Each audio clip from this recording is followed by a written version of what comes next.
on se retrouve en live aujourd'hui pour parler diagnostic.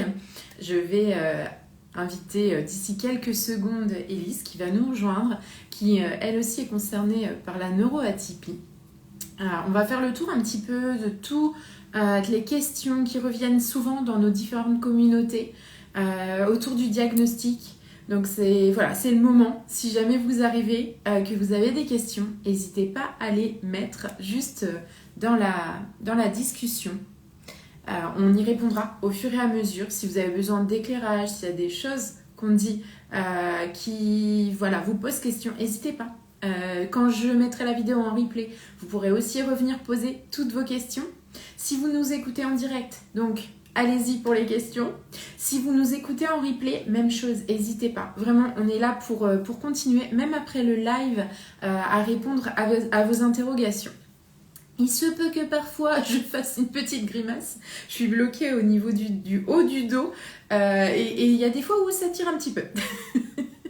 Donc voilà, si je fais des grimaces, c'est pas parce que mon invité aura dit un petit truc de travers ou quoi. Non, c'est juste que mon dos se rappelle à moi. Et Élise va arriver d'ici quelques instants. Si jamais vous écoutez le live là avec nous, n'oubliez pas de revenir sous la vidéo pour mettre un petit commentaire sur vos impressions, sur des choses que vous avez envie de partager. Plus vous mettez de commentaires sous la vidéo quand le replay est publié et plus la vidéo elle voyage. Je le vois très bien au fil de mes lives. C'est une des exigences du petit algorithme d'Instagram. Donc il ne faut pas hésiter à revenir mettre un petit...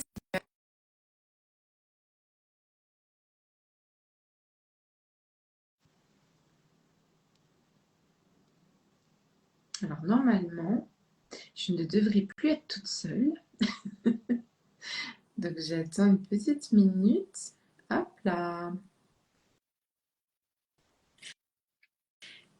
Ah, ça nous fait un petit écran tout violet.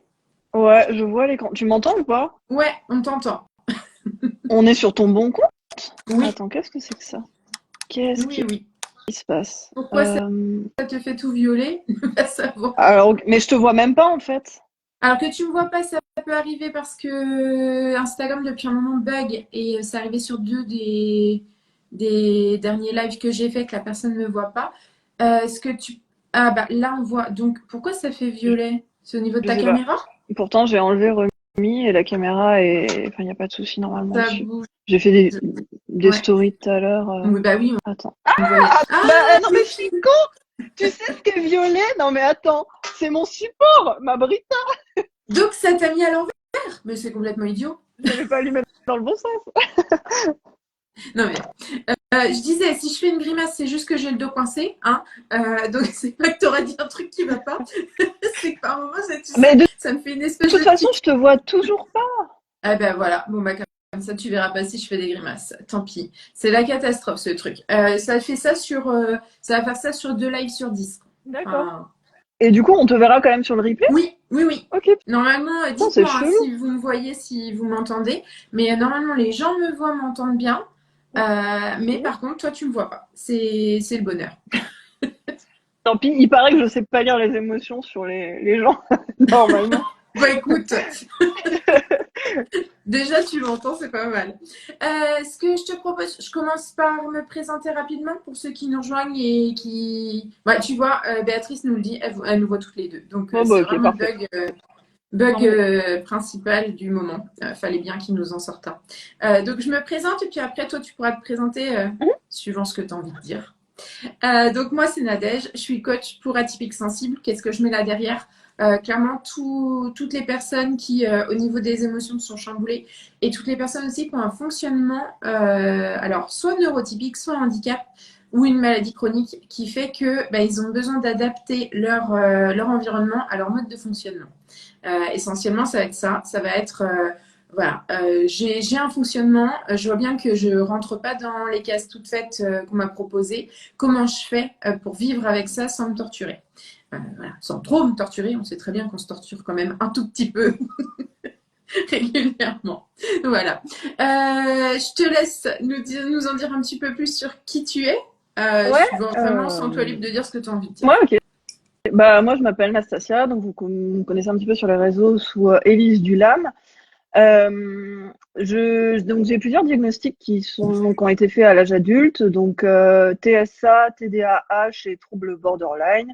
Voilà, et c'est vrai que je me suis beaucoup interrogée sur justement l'intérêt de continuer les démarches diagnostiques à un moment donné. J'ai vécu aussi des faux diagnostics dont on parlera aussi dans la vidéo. Donc, quel est l'intérêt d'aller au bout du truc, sachant qu'on sait qu'en santé mentale, on n'a pas un diagnostic avec une radio ou une écho sous les yeux en se disant bon, c'est sûr, on peut pas se planter, tu vois. Voilà. Donc, et alors petit truc que j'aurais pu dire à la fin, mais je vais le dire maintenant du coup. J'ai un compte privé sur Instagram, donc vous ne pourrez pas me rejoindre ici. Par contre, j'ai pas mal de vidéos YouTube sur mon YouTube où j'aborde un petit peu. Alors, je parle jamais de santé mentale et de TSA, TDA de manière générale. J'en parle par rapport à ce que je vis moi, donc c'est quand même des choses euh, tournées vers moi du coup. Le YouTube s'appelle le journal d'Élise Dulam et du coup, je crois que la page Facebook est ouverte à tous. Je crois que toutes les pages sont comme ça. Élise Dulam aussi. Voilà. Et voilà, c'est pour ça que sur tout ce qui est communication, j'avais pas mis ton prénom de base. Oui, J'ai mis ton pseudo parce qu'on te retrouve plus facilement avec ton pseudo sur ouais, des choses qui vont être sur des trucs partagées ouverts. de façon Ouais, complètement. plus neutre, moins confidentielle, on va dire ça comme ça. Exactement. Euh, donc voilà, donc c'est plus facile de te retrouver avec ton pseudo Élise Dulam si on veut quelque chose des partages qui concernent ton vécu de neuroatypique. Ouais. Voilà, on va dire ça comme ça pour être très, très clair. Après, c'est oui, la petite vigilance, c'est que du coup, tu laisses ton compte en privé et tu acceptes vraiment que certaines personnes. Oh, ouais, Euh, je suis pas contre le fait de faire grandir un petit peu la communauté. Par contre, si jamais, voilà, moi sur mon Instagram, je parle vraiment de moi, de mon quotidien. Je vais pas du tout parler du coup de manière générale. Donc voilà, de mes traumatismes, tout ça. Donc c'est vraiment hyper perso. Donc je suis pas contre qu'il y ait des gens qui viennent, etc. Mais dans ces cas-là, envoyez-moi un petit message privé en me disant bah voilà, moi je t'ai connu là, là ou là. J'aime bien ta personnalité, etc. Et c'est pour ça que je viens, parce que si vous n'êtes pas pour ma personnalité, mais pour le handicap en général, en fait, bah, vous allez vous ennuyer. Voilà, pas voilà. d'intérêt, Bah, non, tout mais simplement. c'était clair de le dire dès le début parce que, enfin, faut savoir aussi que tu fais des partages à chaud. Oui, Donc, c'est vrai que virulent, bah oui, non, mais c'est ton vécu, ton histoire. complètement. Ouais. Et si on n'est pas prêt à accepter d'écouter ce que tu partages à chaud, et ben mieux vaut tourner la page, aller voir quelqu'un d'autre Tout qui à partage fait. que. D'autant que c'est pas forcément du débat en fait, étant donné Non, qu'on est sur un c'est compte ça. privé, voilà, c'est plus du partage personnel que du débat. Et oui, et ça moi je trouve que c'est hyper important parce que on a besoin quand on a un fonctionnement neuroatypique d'avoir des safe places, des endroits cocooning où on se sent bien. Complètement, Ça ouais. fait aussi partie des choses qui sont pas négociables. Donc voilà, c'était juste le petit point. Voilà. Mais je sais que j'ai des gens bienveillants et très gentils J'en suis sûre. qui me suivent. Donc tu vois, mais je me dis mieux vaut prévenir qu'après d'avoir Ouais, ce sentiment de rejet qui complètement. atterrit chez Mais l'autre. Tu sais, même, elle n'a pas voulu vous, de moi. si vous voulez voir vraiment l'autisme de manière générale, vous pouvez y aller sur YouTube, sur Élise Dulam. Et si vous voulez, si vous adhérez vraiment à ma personnalité et que vous êtes curieux par rapport à ce que je vis, etc., là, vous pouvez m'envoyer un message sur Instagram et bon, il y aura probablement un oui pour un abonnement au compte, il n'y a pas de problème. Voilà. Mais c'était le petit point à clarifier dès le début. On avait vraiment envie de faire ce live. Alors, on n'a pas regardé la date et c'était assez rigolo que ça tombe aujourd'hui parce que c'est la journée où on a toutes les coms autour de l'autisme Complètement. voilà, qui chaque année grandissent. En fait, on a de plus en plus de coms là-dessus. Nous, on s'est calé une date pour le live en fonction de nos disponibilités. Puis après, on s'est dit, ah bah tiens, euh, Ça tombe bien. voilà, ça tombe plutôt pas mal. On avait vraiment envie de revenir sur la thématique du diag parce que finalement, c'est là où il y a le plus de questionnements. De plus en plus, il y a un peu, je trouve, deux styles d'infos. Il y a des infos très côté pro, il faut absolument. Et puis après, il y a tout un tas d'infos qui se promènent de droite et de gauche de par le vécu des personnes.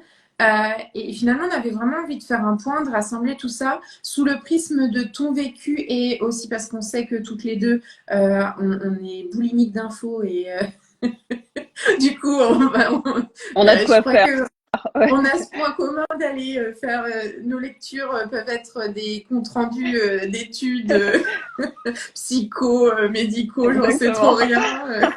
Voilà. Moi, quand je dis ça dans mon entourage, on me regarde avec des yeux en mode sérieusement, tu lis ça pour le plaisir, ce genre de truc-là, c'est pour ton boulot. Non, non, c'est pour mon info perso. Et finalement, mais c'est voilà, croiser tout ce qu'on a appris de par des études scientifiques, etc., les avancées, et aussi le prisme du vécu, parce que, enfin, moi, j'ai attendu 38 ans d'avoir un truc qui se pose là, que ce soit en termes d'endométriose, d'hypersensibilité, de haut potentiel. Il y a des diagnostics que j'ai pas envie d'aller faire tout de suite. Je suis pas prête. J'ai besoin d'une pause pour intégrer déjà ce qu'on m'a balancé. Et voilà, et c'est par rapport à ça qu'on avait envie d'avancer. Et d'ailleurs, on va vraiment parler du diagnostic de manière générale. Je vais pas vous expliquer comment se passe un diagnostic de TSA ou TDA, on s'en fout. C'est vraiment aujourd'hui le questionnement du diagnostic de manière générale. Et tu l'as parlé aussi, on fera probablement des parallèles avec les diagnostics en matière de santé, comme tu en parles avec l'endométriose. C'est vraiment, est-ce qu'à un moment donné, il faut aller se faire diagnostiquer? Quel est l'intérêt? Qu'est-ce qui se passe après les étapes du diagnostic, etc., quoi. Ouais. Pour commencer, on avait envie d'aller explorer un peu pourquoi c'est justement important cette histoire d'obtenir un diagnostic, par rapport à quoi ça peut être important et quels avantages on peut en tirer parce que des fois on voit beaucoup. Moi personnellement, hein, quand on m'a dit ouais, c'est une endométriose, prenons ça comme exemple, je me suis dit la vache, bah, j'ai pas envie en fait. Ouais, ouais, Reprends c'est ton clair. truc, casse-toi avec. Et en fait, on voit beaucoup ce côté-là quand on reçoit un diag. Alors, tu as le côté ouf, je sais un peu mieux, et le côté, bah en fait, Bah, on j'aurais veut pas. préféré autre chose. C'est ça. Est-ce que c'est interchangeable? Est-ce qu'à un moment donné, on peut Complètement. faire un truc remboursé, je te file? Et voilà. Et voilà, j'avais aussi envie que tu nous partages pour toi, de ton point de vue, bah, quels sont les avantages, vraiment. Ouais, Qu'est-ce que tu complètement. as ressenti peut-être? Bah, en plus, moi, j'ai eu des parcours un petit peu différents. C'est-à-dire que je savais que je me sentais mal dans tous les cas. Je voyais que je fonctionnais pas comme tout le monde, mais je savais pas exactement pourquoi. Et donc, on a beaucoup parlé. Enfin, je suis beaucoup tombée en dépression, mais on n'a jamais été chercher vraiment la cause de la dépression. Tu vois. Moi, j'étais sûre que ma dépression, c'était la conséquence de pas être comprise et de pas fonctionner comme tout le monde. Ouais. Euh, et pour autant, pour eux, j'étais en dépression parce que je me sentais pas bien dans ma vie à l'heure actuelle. On a eu du mal vraiment à se comprendre avec tous les psychiatres et les psychologues qui ont essayé de travailler un peu sur le cas. Moi, j'étais en recherche de je veux aller mieux. On mettait beaucoup de traitements en place par rapport à la dépression et donc je voulais un diagnostic, je voulais savoir ce que j'avais parce que je voulais pouvoir être soignée.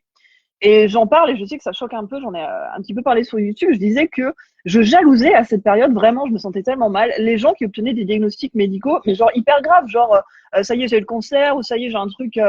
Parce que je me disais, bah au moins tu sais comment agir maintenant, tu vas avoir un traitement possible, etc. Alors que moi, j'étais toujours dans le flou, j'étais pas comprise quand je disais que j'allais mal, on disait juste, bah je comprends pas, ouais, t'es dépressive, mais genre ton quotidien aujourd'hui, pourtant il est pas chaotique, tu vois. Donc la recherche, elle a été plus orientée par le fait de peut-être trouver un traitement médical pour aller mieux. Et souvent, au début, alors moi je l'ai vécu parce que moi je suis passée par un truc, j'avais les migraines, donc j'ai eu aussi ce truc de ah ben non mais prenez des antidépresseurs parce que c'est la migraine, c'est la douleur qui fait Forcément. que. Sauf qu'à un moment donné, la migraine elle est pas là pour le plaisir, il y a forcément une base. Et moi je sais que l'hypersensibilité, elle est beaucoup liée au déclenchement de mes crises de Ouais. migraine. Et parce que finalement, j'ai tout ce qui va être aussi alimentation. Tu vois, l'hypersensibilité à certains aliments dont on ne parle pas. Il y a des trucs, moi, qui me déclenchent vraiment. Et finalement, on a vite fait de faire le raccourci, de te filer un diag de dépression, sans chercher, mais qu'est-ce qu'il y a avant? Pourquoi Ouais, complètement. je me mets dans cet état? Pourquoi Et t'en es c'est vrai arrivé là, que quoi? c'est ça. Et moi, on me disait, oh, c'est dans votre tête. Ah oui, c'est sûr, hein, j'ai mal. C'est dans ma tête que j'ai mal. Par contre, que ça crée, et forcément, tu as la douleur, tu as cette impression de ne pas être à ta place. tu trouves jamais comment interagir avec les autres. Tu sais pas en fait. Et ben il y a un moment donné où oui, ça te fait déprimer parce que Complètement. ben, comme tu disais tout à l'heure, tu as cette espèce de pensée de ah ouais mais lui il a de la chance et il sait même si et tu te dis mais je culpabilise à mort parce que je me dis il a de la chance de savoir qu'il a un cancer. Et en fait à l'intérieur tu as ce côté où tu te dis bah je l'envie et je culpabilise de me dire Ah, ça et il y a c'est rien clair. qui va et ça moi je trouve que ça gangrène un peu tout le système parce que tant que tu sais pas tu te fais des tas de films déjà. Enfin moi les migraines ils ont d'abord été voir toutes les causes possibles donc au niveau j'avais très mal au niveau des sinus donc on m'a dit peut-être qu'il y a un cancer au niveau des sinus, Mm. peut-être que c'est une tumeur cérébrale, peut-être que et là tu te dis non, mais non, non, non, non. Donc tu fais tous les examens possibles. Et je trouve que pour chaque diag, en fait, c'est un peu ça. C'est que tu vas faire des examens pour aller vérifier que c'est pas tel ou tel truc. Alors tu sais Ouais, que et t'es pas, mais tu sais pas ce que c'est. puis je trouve que du coup, tu es vraiment dans un truc. Alors déjà, la dépression masque finalement pas mal de choses au niveau de la neurodiversité. Ouais, Quand tu es dépressif, bah forcément, tu réfléchis moins vite, etc. Donc c'est encore plus compliqué d'aller vers ce genre de diagnostic. Tu recules au final de ce que tu voudrais voir. Et puis il y a aussi une perte de confiance qui se fait tout au long, où on ouais, prend pas au sérieux, on te dit ah oui bah voilà c'est dans ta tête, c'est psychosomatique, etc. Et oui en fait tu as des douleurs physiques qui finissent par ressortir, que ce soit par la dépression ou que ce soit dans des diagnostics TSA, TDAH, etc. Elles sont associées à des douleurs physiques qui sont conséquences de l'anxiété, etc. Donc c'est vrai que voilà, c'est pas évident. ouais. Et finalement, c'est bah, de savoir, tu vas casser un peu ce truc du je m'invente je m'invente quelque chose. Moi, c'est vraiment parmi tous les gens que je peux avoir en coaching et tout ça, quand le diagnostic il est posé, tu as ce truc de c'est bon, je suis pas fou, je suis pas folle. Il y a bien un truc qui fait que j'ai ce ressenti-là. Ouais, Euh, tu récupères de la légitimité, mais aussi tu récupères la confiance en toi, la mm, confiance en plein de choses. Et c'est vrai qu'on parlait des trucs un petit peu diagnostic bateau, tu vois, on parlait de la dépression. On a vite tendance à te mettre dans cette case-là. Moi, j'ai eu un diagnostic de bipolarité aussi. Je sais que du coup, il y a énormément de femmes TSA qui sont d'abord étiquetées bipolaires parce que dès lors déjà que tu es une femme et que tu vis tes émotions avec une hypersensibilité, etc., que tu as des phases aussi dépressives pour un peu que tu aies un fonctionnement intellectuel assez actif et qu'on juge ça comme des phases du coup un petit peu maniaques, un petit peu trop actives par rapport à la norme, si tu veux, tu es très facilement étiqueté là-dessus. Et une fois que tu as une étiquette comme ça, va revenir après derrière pour essayer de chercher si ça peut pas être autre chose. Donc moi, ça a été le déclencheur de me dire, bah, je me reconnais pas là-dedans, c'est ok, vous m'avez mis cette étiquette-là. Du coup, bah, je vais me démerder, je vais chercher, tu vois, et je vais essayer de faire un petit peu de lecture et de regarder autour de ce qui pourrait ressembler, qui a forcément un lien avec ça, mais voilà. Donc je suis partie d'un faux diagnostic en fait pour essayer de trouver ce que j'avais et m'orienter vers la bonne personne pour là où les diagnostics quoi. je crois que tu partageais une fois que même ce vieux diagnostic, il est ressorti à un moment où tu as eu une hospitalisation ou je sais plus quoi. Et en fait, c'est que pourtant, tu avais eu ton diagnostic de TSA et ce vieux machin-là, il n'avait pas été viré Ouais, de ton de ma dossier. carte vitale. Mais tu sais que c'est un réel problème parce que même aujourd'hui, la dernière fois, enfin, en ce moment, c'est mon TDAH qui me ruine un peu la vie, donc je prends de la Ritaline. C'est un traitement qu'on donne au TDAH pour essayer de faire gérer un petit peu le cerveau par rapport à tout ce qui se passe. Et pour avoir ce traitement, il faut aller voir un psychiatre, etc. Et quand il a passé ma carte vitale, du coup, dans son boîtier, il y avait encore ce diagnostic. J'ai beau répéter aux médecins et à tout le monde dans tous les sens que ce serait gentil d'ajouter un petit truc derrière en disant que le diag a été réfuté officiellement, qu'on en a mis d'autres en place, etc. Et ben c'est vrai que sur le coup, il m'a pas pris au sérieux parce que la bipolarité fait que j'aurais pu aller le voir, tu vois, pour demander un médicament. La Ritaline, c'est des stupes, hein, donc j'ai eu Ouais. tout de suite l'étiquette de la meuf en épisode maniaque qui venait tirer des enfêtes, alors que pas du tout. Et alors, pas de mise à jour du dossier de santé. Le dossier est mis à jour, en fait, mais sur la carte vitale, on peut pas y toucher une fois qu'il y a eu des données. Et je leur ai dit, bah, dans ces cas-là, je vais égarer ma carte vitale par mégarde et la refaire faire, tu vois. Mais en fait, c'est le seul truc que tu peux faire si vraiment tu veux revenir à zéro. Et encore, je sais même pas, parce que maintenant, comme tout passe par l'informatique, il y a 10 ans, c'était possible. Aujourd'hui, je suis même pas sûre, tu vois. Mais oui, c'est dramatique, parce que le regard du corps médical par rapport à ça, encore par rapport au TDA et à l'autisme, bon, ça va, t'es quand même pas pris forcément toujours au sérieux, mais ça va. Alors, par rapport à la bipolarité, je plains vraiment les gens qui en souffrent réellement parce qu'il y a un regard là-dessus qui est horrible, vraiment. Oui, et c'est important aussi, voilà, parce que souvent on n'est pas entendu là-dessus. Oui, quand tu dis il n'y a pas de réelle mise à jour, en fait, c'est mis à jour dans le dossier médical, mais c'est pas mis à jour sur la carte vitale. Donc Ouais. une fois que tu as eu ce diagnostic qui était bah, pas le bon, quoi, tu te trimbales quand même, tu te trimbales ça pendant un certain temps. Ouais, et Et partout, chez le kiné, par exemple, c'est pareil partout. Et tout ce que tu as écrit sur ta carte vitale, c'est-à-dire que si tu as eu de l'anorexie il y a 15 ans, tu vas aller chez le kiné, tu as perdu un peu de poids, il va déjà commencer à te juger, à mal te regarder, à réfléchir si ton alimentation serait pas la cause de, je sais pas, tes problèmes de cheville. Tu vois, c'est le problème un petit peu de la carte vitale, c'est qu'elle est ouverte à tout et n'importe qui dans le milieu médical et du coup, tu te tapes, toi, les conséquences de ce que tu as vécu peut-être il y a 10 ou 15 ans, quoi.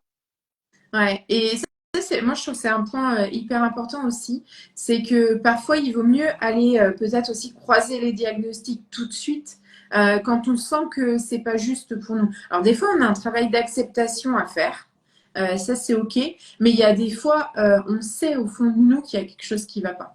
Enfin toi quand on t'a dit vous êtes bipolaire, je pense qu'il y a T'as eu peut-être un moment de doute où tu t'es dit, ben, en même temps, c'est le corps médical, ils savent ce qu'ils me disent. Et Ouais, c'est ça. puis après, voilà, t'as le cerveau qui se remet en marche et tu te dis, Je vais bon, creuser. Ah ouais, ouais, il y a des trucs chelous quand même, c'est pas normal. Soit j'ai un truc de bipolarité, mais hyper bizarre. Soit non, non, après tu te rends bien compte en fait que c'est pas ça. Et c'est là que la question se pose. Est-ce que du coup je vais aller réfuter ça pour partir dans un nouveau combat diagnostique? Parce que moi, la bipolarité, j'étais pas partie sur une demande de diag officielle. On m'a sorti ça en pleine dépression, tu vois. C'était pas une demande comme ça l'a été pour le TSA, TDA, où du coup j'ai cherché quelqu'un qui était spécialisé dans le TSA, voilà. Ouais, t'as pas le choix, quoi. non, c'est ça. Ouais, mais tu vois, Béatrice nous partage, mais je sais aussi que pour elle, le côté dépression, dépressif, c'est quelque chose qui a été collé là, vite fait. Et comme elle le dit, en fait, c'est la psychiatre qui a fait de l'ordre, qui a posé les bons mots sur ce qu'elle avait. Et c'est assez compliqué. Comme tu dis, quand on n'a pas le choix de la personne, en fait, quand on va aux urgences, quand on va à l'hôpital, on n'a pas le choix. Moi, j'ai eu la chance d'aller au centre antidouleur et d'avoir une équipe médicale qui soit hyper ouverte, hyper à l'écoute, très compréhensive. C'est pas le cas partout, pas le cas dans tous les Ouais, départements. complètement. Donc, c'est vrai qu'il faut absolument creuser. Ça peut aussi être quelque chose parce que en fait, il nous faut du soutien. Quand on se sent pas enfin accepté tel qu'on est, c'est hyper difficile. Il faut absolument qu'on ait ce soutien. Et puis, Ouais, bah, comme tu disais tout à l'heure, en fait, le diagnostic, il n'est pas là pour faire joli sur la carte vitale ou quoi que ce soit. Il est vraiment là pour trouver un traitement. Tout à l'heure, tu en parlais. C'est-à-dire que quand, ben, comme tu dis, toi, tu as besoin d'un régulateur par rapport au TDAH, si ton diag, il n'est pas posé, t'as ben, pas on te dit clairement, accès. c'est mort, quoi. Ouais, Enfin, complètement. T'as pas le droit au traitement du coup sans. Bah, dans le cas du TDAH, tu peux pas prendre de Ritaline sans diagnostic officiel, donc c'est assez compliqué. Et en parlant de traitement, je voudrais faire une parenthèse assez rapidement parce que du coup c'est la journée aussi de l'autisme. J'entends beaucoup et je vois beaucoup communiquer sur les réseaux du fait que oui, c'est bien d'avoir un TDAH parce qu'il y a un traitement, etc. Et que c'est vrai que si tu es traité enfant, tu as de grandes chances que ton TDAH passe à l'âge adulte. Et c'est horrible d'avoir un TSA parce qu'il n'y a pas de traitement. Et en fait, non, c'est faux. C'est-à-dire que il n'y a pas un traitement, si tu veux, qui va guérir l'autisme, mm, comme ce serait écrit sur la notice de TDAH, Ritaline pour TDAH. Par contre, il y a beaucoup de plans de traitement qu'on peut orienter selon ce qui nous fait souffrir le plus dans l'autisme, qui sont possibles à mettre en place. Et j'insiste là-dessus. Et j'entends aussi tous les gens dire oui, mais moi, j'aime pas prendre des médicaments, gna gna gna gna. On va être clair là-dessus. Personne n'aime prendre des mm. médicaments quand on va mal, en fait.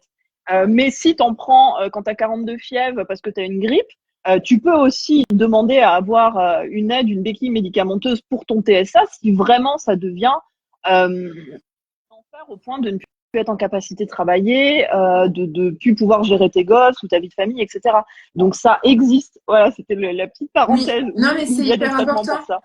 Ouais, parce que finalement, on va pas traiter le TSA en tant que tel, on va traiter les symptômes, entre guillemets, je Ouais, sais c'est pas, ça, tu vois, complètement. les conséquences qui sont négatives pour nous. vraiment. Et tu as plusieurs axes là-dedans. C'est soit tu vas traiter avec des thymorégulateurs tout ce qui est du point de vue des émotions, si tes émotions te semblent trop et la sensorialité trop importante. Soit tu vas traiter avec des neuroleptiques si vraiment tu as l'impression d'être vraiment en galère d'un point de vue tout ce qui est contact social, etc., vie en entreprise. Donc en fait, il y a des choses à essayer et à voir ce qui, toi, te convient le mieux, quoi. Et ouais, et en fait, l'avantage, c'est vraiment ça, tu vois, enfin, c'est ce qu'on déduisait aussi du fait d'avoir le diagnostic, c'est ok, je peux être pris en charge correctement parce que finalement, je retrouve une sérénité. Il y a des mots qui sont posés. Je suis pas complètement à côté de la plaque. Je retrouve aussi confiance en moi parce que finalement, je peux parler de la chose qui me préoccupe, sachant ce qu'est la chose. Ouais, Parce que complètement. sinon, Mais déjà, mettre un mot sur la chose, tu vois, comme tu dis, c'est tellement. et c'est ça. Et finalement, dans l'entourage, typiquement dans le langage français, on a besoin que les choses entrent dans des cases. Autant même en anglais, on va te coller un truc double gift ou un truc comme ça qui te dit que voilà, t'es doublement neuroatypique, mais on ne dit pas trop quoi, on s'en fout. Autant en français, on a besoin de savoir. T'es TSA et TDAH, c'est bon, on t'a mis dans une case, tout va bien maintenant. On peut chercher un minimum à comprendre ce qui se passe. Ouais. Et la case, ça aussi, on le verra à la fin dans ton plan, ce côté un peu pervers d'être coincé dedans aussi, et que quand toi, tu veux plus forcément être vu spécifiquement comme ça, c'est très compliqué. Ouais. Euh, Ah ouais. Par Et rapport ouais, vas-y, vas-y, non, continue. J'ai ton plan, en fait, sous les yeux, donc j'essaie de ouais, rentrer dans les cases. on s'est fait des petites notes parce qu'on s'est dit que sinon on n'allait pas y On arriver. allait Il y avait tellement de trucs partir à dans tous dire. les sens. Non, du tout. TDAH, non, pas du tout. Non, mais voilà, c'est ça. Non, puis Euh, même les pensées en un une autre, on va finir je sais pas où. Donc, oui, on avait ton aussi envie de parler. plan, c'était l'intérêt de se poser la question du diagnostic, c'est, comme tu l'as dit, pourquoi j'en ai besoin, qu'est-ce que ça va m'apporter, est-ce que je cherche de la légitimité, est-ce que je cherche un Ouais. traitement. Mais il y a aussi un point qu'on avait mis, c'était tout ce qui est soutien dans soit la vie perso par rapport à un besoin d'aide du coup financière, ce qui est mon cas moi aujourd'hui du coup sur l'AH, soit un soutien dans la vie et ou d'ailleurs professionnelle, Mm. d'un point de vue de la reconnaissance de travailleurs handicapés. Ça peut Et être ça, aussi un but ouais. en fait et le but du diagnostic. Et moi, je trouve que en fait, si tu sais pas pourquoi tu le fais, ça sert à rien de t'engager à le Ouais. faire. Complètement. Bah Moi, si t'as pas besoin en fait du c'est coup ça. Et de souvent, choses palpables. j'ai des mamans qui arrivent et qui me disent bah, je voudrais faire diagnostiquer mon enfant. Pourquoi?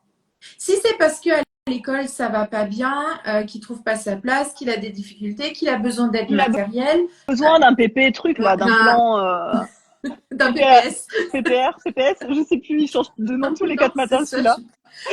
Mais ils arrêtent pas de changer le truc, donc je sais plus à la fin moi. Il y a vraiment ce truc-là. C'est ok. Mais si tout va bien à l'école, que l'enfant il a des amis, se sent bien, tout va bien à la maison, bah non en fait ça sert à rien. Il y a mis à part lui amener le doute sur le fait qu'il appartienne à ce grand groupe qu'on considère comme neurotypique. Lui, s'il s'en fout de sa Ouais, neuroatypie et que tout va et bien, puis qu'il est bien, le problème de ce genre de parents, c'est que c'est les parents qui ont besoin d'une reconnaissance de l'enfant dans un groupe particulier, tu vois, et en pensant probablement que bah ça a quelque chose de bien, parce que moi je l'entends souvent en fait, ouais. que quelque part d'être HPI c'est génial, que d'être TSA c'est cool aussi, mais en vrai pas du tout. Donc faut arrêter aussi d'aller en tant que parent, peut-être parce qu'on a eu un manque de reconnaissance à un moment donné et que on s'est cherché, d'aller forcément utiliser les enfants, si tu veux, pour aller les foutre dans les cases, dans des cases dans lesquelles on aurait aimé être, parce que je pense que c'est vraiment quelque chose qu'on voit assez régulièrement au final. Ouais, puis il y a aussi, enfin, moi je sais qu'en tant que parent, je l'ai pas bien vécu. Et du coup, on peut reporter, tu vois. Moi, à l'école, c'était très compliqué, les Ah oui, relations ta sociales. scolarité, oui. Oui, je vois ce que Et, tu veux dire. et en fait, c'est aussi le côté, j'ai peur pour mon enfant qu'il ait le même ressenti que moi Complètement. et que ça se passe pas bien pour lui. Tu J'ai vois? ressenti exactement ça, moi, par rapport à Yoran, quand j'avais hésité à le faire Ouais. diagnostiquer TDAH, tu vois. Enfin, on avait d'ailleurs fait un diag qui était négatif, mais on avait poussé au diag. Et Mais c'est vrai que c'est c'était plus... ça. Des fois, c'est de se tranquilliser en tant que parent ouais, et de se dire, bah, en fait, ça va bien. Il va c'est bien. ça. Euh, C'est essayer de trouver le juste milieu. Est-ce que entre qu'est-ce que ça va lui apporter de positif, ou est-ce que c'est moi que ça va rassurer en fait d'aller chercher le diag, tu vois? C'est essayer de trouver là-dedans, de réfléchir à ça, quoi. Et des fois, mais c'est ok en fait de se tranquilliser en tant que parent et d'avoir besoin d'aller voir si son enfant va souffrir de quelque chose ou pas. Mais on sait pourquoi on le fait. On Ouais, le fait pour et nous puis en tant que parents pour se complètement. sentir libérés Et du de ce coup, le truc. discours vis-à-vis de l'enfant sera totalement différent en fait. Si c'est un Ouais. besoin de l'enfant qui a des difficultés à l'école, ça, tu le fais pour lui, tu lui expliques. Si c'est un besoin du parent pour se rassurer en tant que parent, c'est pas quelque chose que tu es forcément obligé de partager avec l'enfant en le mettant directement dans sa case. Tu peux simplement lui dire, lui expliquer autrement, quoi, simplement que Ouais. oui, il y a des petits trucs que tu cherchais dans l'éducation, etc. Tu vois. Et c'est ça, on se tape suffisamment sur la tête en tant que parent déjà. Euh, Parce qu'on a l'impression de tout faire mal, bien souvent. Euh, mais Béatrice nous partage qu'en fait, elle n'est pas allée chercher le diagnostic quand ça allait bien, quand son fils il avançait, il était heureux. Et puis c'est quand il s'est effondré, en fait, qu'elle a pris ce chemin-là. Parce qu'elle a senti qu'elle avait ce besoin d'être aidée, d'être accompagnée et de poser des mots sur ce qui faisait que justement il y avait cet Ouais, effondrement complètement. et ce besoin. Et c'est ça, en fait. Quand on va. Voilà, moi, la première des questions que je pose, c'est OK, c'est pourquoi. Pourquoi tu veux un diagnostic pour toi ou pourquoi tu veux un diagnostic pour ton enfant. Qu'est-ce que ça cache là derrière? Et une fois qu'on est en paix avec le pourquoi on le fait, ben même quand c'est difficile, parce qu'il y a des moments, moi j'ai vu aller chez des spécialistes, en fait, tu as l'impression que tu ressors, tu t'en es pris plein la tronche parce que c'était une personne qui n'était pas bienveillante, c'était une personne qui n'était pas à l'écoute, qu'on n'avait rien à foutre de ce que tu étais en train de dire, clairement, qui faisait son boulot parce que, je sais pas, fallait manger peut-être. Moi, j'ai eu le cas je suis allée chez un docteur pour justement demander un mi-temps thérapeutique et elle m'a regardée en disant non, ben non. Et elle parlait au téléphone avec son enfant ou je ne sais qui. Ouais. Et elle n'a pas lu mon dossier et elle a refermé, elle a écrit refusé. Grande Et là, classe. en fait, moi, ça faisait 2 ans que je souffrais énormément, que j'étais déjà en mi-temps et j'avais vraiment besoin de me sentir aidée, de me sentir soutenue. Ah bah là, tu Bah, sors, t'es en dépression, quoi. c'est ça. Et après, on me dit, bah non, vous êtes dépressif. Non, je m'en suis pris plein la tête, en fait. Et ils se rendent pas forcément compte parce que tous les jours, ils voient des gens qui sont en souffrance, alors, et qui le montrent plus ou moins. En plus, Oui, moi, c'est j'ai ça. cette facilité à montrer que tout va bien alors que rien ne va. Bah, comme beaucoup, en fait, dans le neuroatypique, en fait. Et c'est ça le problème. C'est qu'en général, quand on consulte ou quand on demande quelque chose, c'est vraiment qu'on est au bout du bout, tu vois. Ben, c'est ça. Et en fait, toi, tu es au bout du rouleau. Tu arrives, tu as envie qu'on t'écoute et on t'écoute pas. Et là, c'est hyper difficile. Quand tu sais pourquoi tu le fais, tu te rattaches à ce OK, d'accord, je le fais pour Ça ça, ira c'est mieux pas grave. après. Ouais. Je sais, mais si tu sais pas, tu finis avec des anxiolytiques où j'en sais trop rien et tu t'effondres. Et parce qu'on parle souvent du burn-out professionnel, Mm. mais moi je dis toujours que ce soit la maladie chronique ou la neuroatypie, mais c'est des jobs à temps complet. C'est-à-dire qu'au départ, quand tu as envie déjà d'adapter ton environnement, d'adapter tes relations sociales, de choisir les bons interlocuteurs, de choisir le bon boulot qui va correspondre à ce que tu es en mesure de faire ou pas. C'est clairement un job. Et tu n'es pas à l'abri d'avoir justement un burn-out parce que c'est trop, en fait. Il y a trop de choses à gérer. On demande trop d'adaptation. Et bah, la suradaptation, finalement, la réaction que tu as derrière et cet effondrement que tu as, des fois, c'est très assimilable à un burn-out, hein. Enfin, il Ouais. n'y a pas un gros écart, Ah, hein. mais c'est sûr. Bah, entre l'effondrement autistique et le burn-out, de toute façon, concrètement, c'est la même chose au niveau des symptômes. Donc, c'est vrai qu'après, Et c'est ça. Et ça, il faut se méfier aussi. C'est qu'à un moment donné, quand on sent qu'on est fatigué, quand on est dans un parcours de diagnostic, il faut s'autoriser des pauses. Euh, et c'est des temps pour moi qui sont essentiels. Tout à l'heure, je disais, des fois, on a besoin d'un temps pour intégrer le truc, parce qu'on n'est pas prêt, on n'en veut pas. ouais, c'est ça.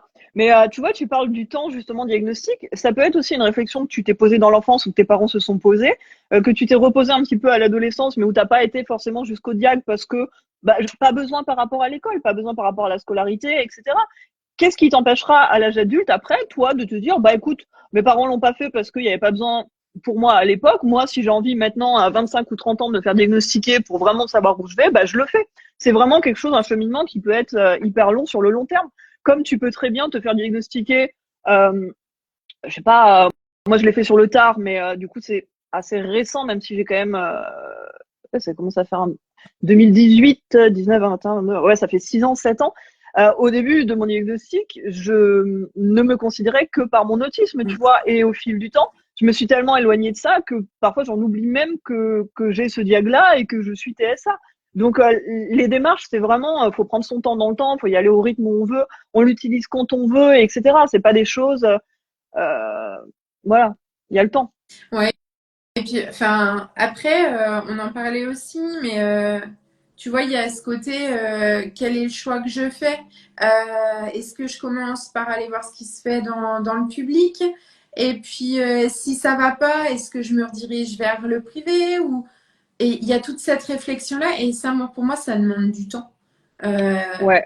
Bah, Et ne puis serait-ce la qu'au question, niveau de l'autisme, tu as les centres ressources autisme qui sont, du coup, tu payes pas, non, tu paies mais ça pas. demande beaucoup de temps. Ouais, t'as deux, C'est très long. 3 ans d'attente et surtout, t'es même pas sûr que l'équipe qui va t'accueillir au CRA sera vraiment ultra compétente en matière C'est ça. d'autisme. Alors que si tu passes par le privé, moi je suis passée par donc une psychologue dans le privé, elle avait fait sa thèse du coup sur l'autisme au féminin, donc je suis vraiment tombée sur quelqu'un qui connaissait plus le sujet qu'en CRA. Donc c'est vrai que là aussi, faut savoir qu'en CRA, c'est des psychiatres et des internes et des infirmiers, etc., qui te voient et qui t'évaluent. Alors oui, tu as le côté un peu interdisciplinaire qui est ultra important et de toute façon, il faut passer par là. Tu peux pas te contenter pour un diag de TSA je crois que c'est l'ADOS, le test. Évidemment, tu es obligé d'avoir un truc un peu plus pluridisciplinaire, d'aller voir l'orthophoniste, d'aller tâter un peu le terrain ailleurs. Mais ouais, CRA, faut quand même se méfier. Tu peux tomber sur une équipe qui connaît parfaitement le truc et c'est génial. Comme tu peux tomber, voilà. Moi j'ai des potes qui ont été diagnostiqués dans le même du coup privé que moi et qui ont voulu évaluer les compétences du CRA du coup de Bordeaux à côté de chez moi. Et donc j'en ai un qui y est allé et on lui a dit ah mais vous avez de l'humour mais c'est pas possible, c'est un faux diagnostic. Non mais nous on valide pas ça, vous êtes pas autiste. Ah, Le mais mec bien il sûr. avait son diag depuis 4-5 ans, tu vois. Enfin donc ça dépend aussi sur qui tu tombes. C'est, je pense, plus fiable d'un point de vue de la compétence des gens dans le privé, mais après c'est vraiment une opinion hyper Et perso, puis quoi. c'est très régional, parce que pour le coup, il y a certains centres ressources autisme qui vont être très performants. Alors le but, enfin moi de mes petites recherches, quand je vais sur des forums ou des trucs comme ça, c'est vraiment d'aller voir si le centre il est bien noté par Ouais, les gens entre guillemets. ouais, Tu vois.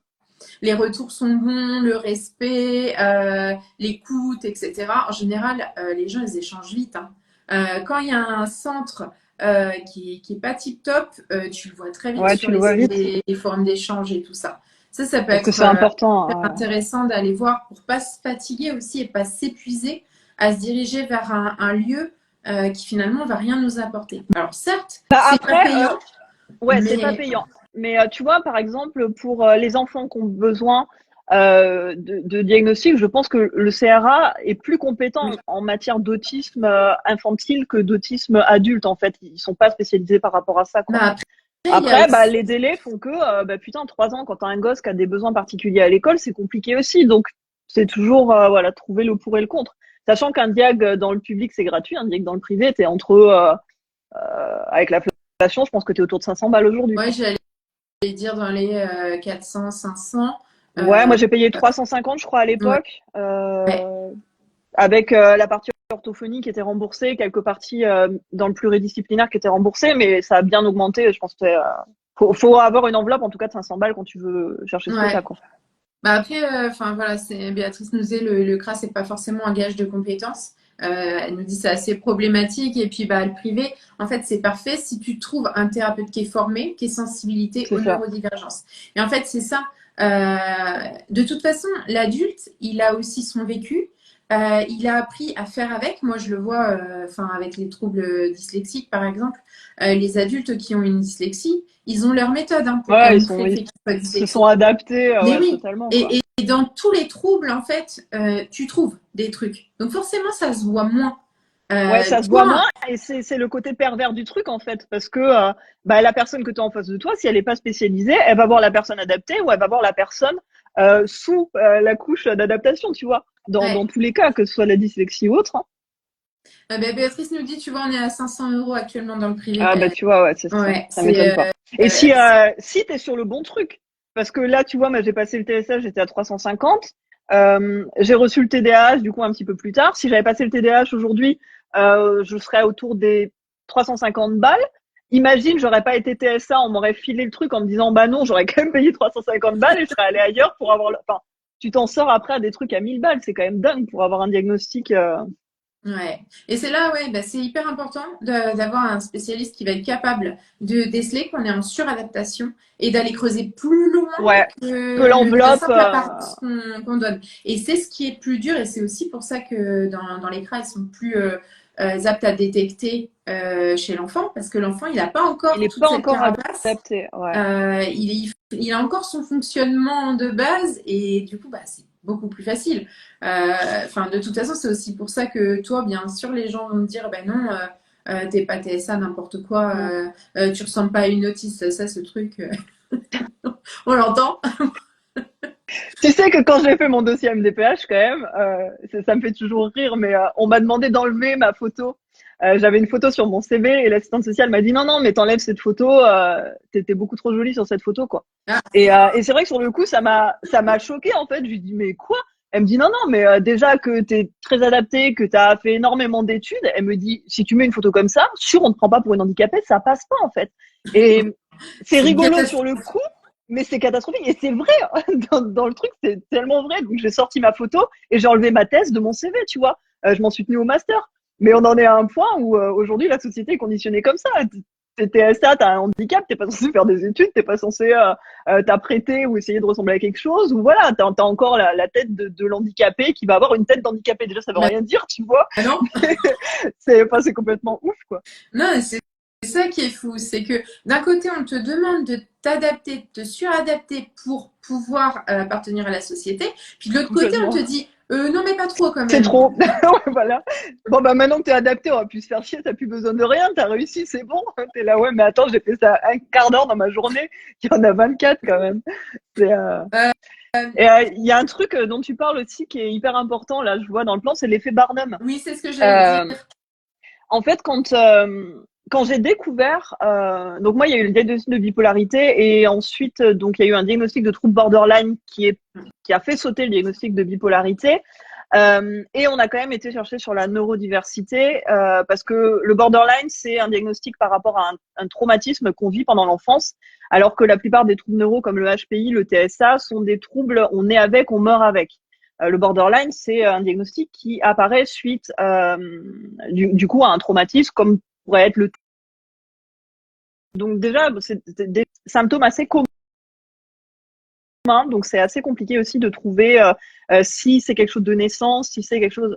Bref, donc moi j'ai eu ces deux diagnostics, donc un qui a réfuté l'autre, et on est quand même parti sur une recherche TSA. Quand j'ai commencé à lire, je me suis dit putain, sûr, je rentre dans les cases, c'est exactement ça. Et je me suis dit d'un coup, suite à une réflexion que j'avais eue de mon entourage, qui m'avait dit, écoute, à force de tellement vouloir euh, être sûr de ton diagnostic, tu vas te le foirer parce que tu vas te l'orienter. Et c'est vraiment ce qu'on appelle l'effet Barnum. C'est-à-dire qu'à un moment donné, si on pense rentrer, je pense, dans telle ou telle case, il faut arrêter de tout éplucher, en fait. Parce qu'on va pas s'inventer des choses, mais c'est bien d'arriver un peu plus neutre chez le psy que d'arriver en ayant appris tout le dictionnaire sur le TSA et lui ressortir des réponses qu'il attend forcément. Même si tu fais pas exprès, l'effet Barnum, il n'est pas forcément volontaire quand tu arrives là-bas. Il se fait parce que bah, tu as trop appris et tu as trop été chercher des choses sur le sujet et ça, faut faire hyper attention. Ouais, et ça, c'est un des points de vigilance en fait, c'est que même moi je le vois pour des choses toutes bêtes, mais ne serait-ce que l'hypersensibilité, à force qu'on te rabâche des trucs, bah, tout colle. Il y a un moment, tu te dis, ah bah oui, forcément, ça peut être ça. Et en fait, moi, l'hypersensibilité, elle cachait le haut potentiel Ouais, quelque oui, part. bah ouais. Parce que tu perçois que tu rentres que dans cette case-là. Puis alors, on a aussi un système où on nous persuade qu'on peut rentrer que dans une case. En fait, on n'a pas le droit à de multiples cases. C'est hyper. Enfin, je trouve que C'est du coup, on frustrant. va se restreindre. Ouais, c'est frustrant parce que Mmh. tu te dis pas, tu te laisses même pas la possibilité qu'il y ait autre chose. À un moment donné, ça ferme les portes. Quand tu as trouvé quelque chose, stop, on s'arrête, c'est bon, j'ai trouvé Ouais, ma case, je bouge plus. Et on en parlait en fait, c'est que finalement, les diagnostics, ils évoluent au fil du temps. Il y a pas mal de choses qui bougent. Et finalement, bah, comme toi, bah, même les diagnostics qu'on t'a posés au départ ont évolué, ont changé, parce que les médecins aussi se forment de plus en plus. Il y a de plus en plus de recherches. Enfin, puis il y a des choses qui sont traduites aussi de l'étranger. Ils sont beaucoup plus avancés c'est outre-Atlantique pas que chez compliqué, nous. ouais. Mm. Bah ouais, et du coup, bah, ça fait 40 ans qu'ils ont déjà mis des choses en place et que nous, on n'a rien fait. Donc, ça arrive quand même. Non, puis j'ai envie de te dire, aux îles Féroé, ils testent les gosses à la naissance pour l'autisme, tu vois, en Israël aussi, en France, on n'est même pas au courant que c'est potentiellement un marqueur génétique, quoi, tu vois. Donc oui, c'est sûr que... Mais ça pose aussi la question du coup de... Bah, alors le HPI, oui, t'as un test. C'est pareil, on peut très bien le remettre en question. Tu sais, moi j'ai passé un test HPI, tout le monde me dit depuis que je suis petite, mais c'est sûr, t'es HPI, etc. Est-ce que le test HPI est fait pour les gens qui fonctionnent différemment d'un point de vue neuronal? Il est fait pour les gens qui sont que HPI. Est-ce que quelqu'un avec un TSA ou un TDAH qui est en Ou incapacité de un se trouble 10. concentrer va être performant du coup sur un test de HPI qui dure 1 heure?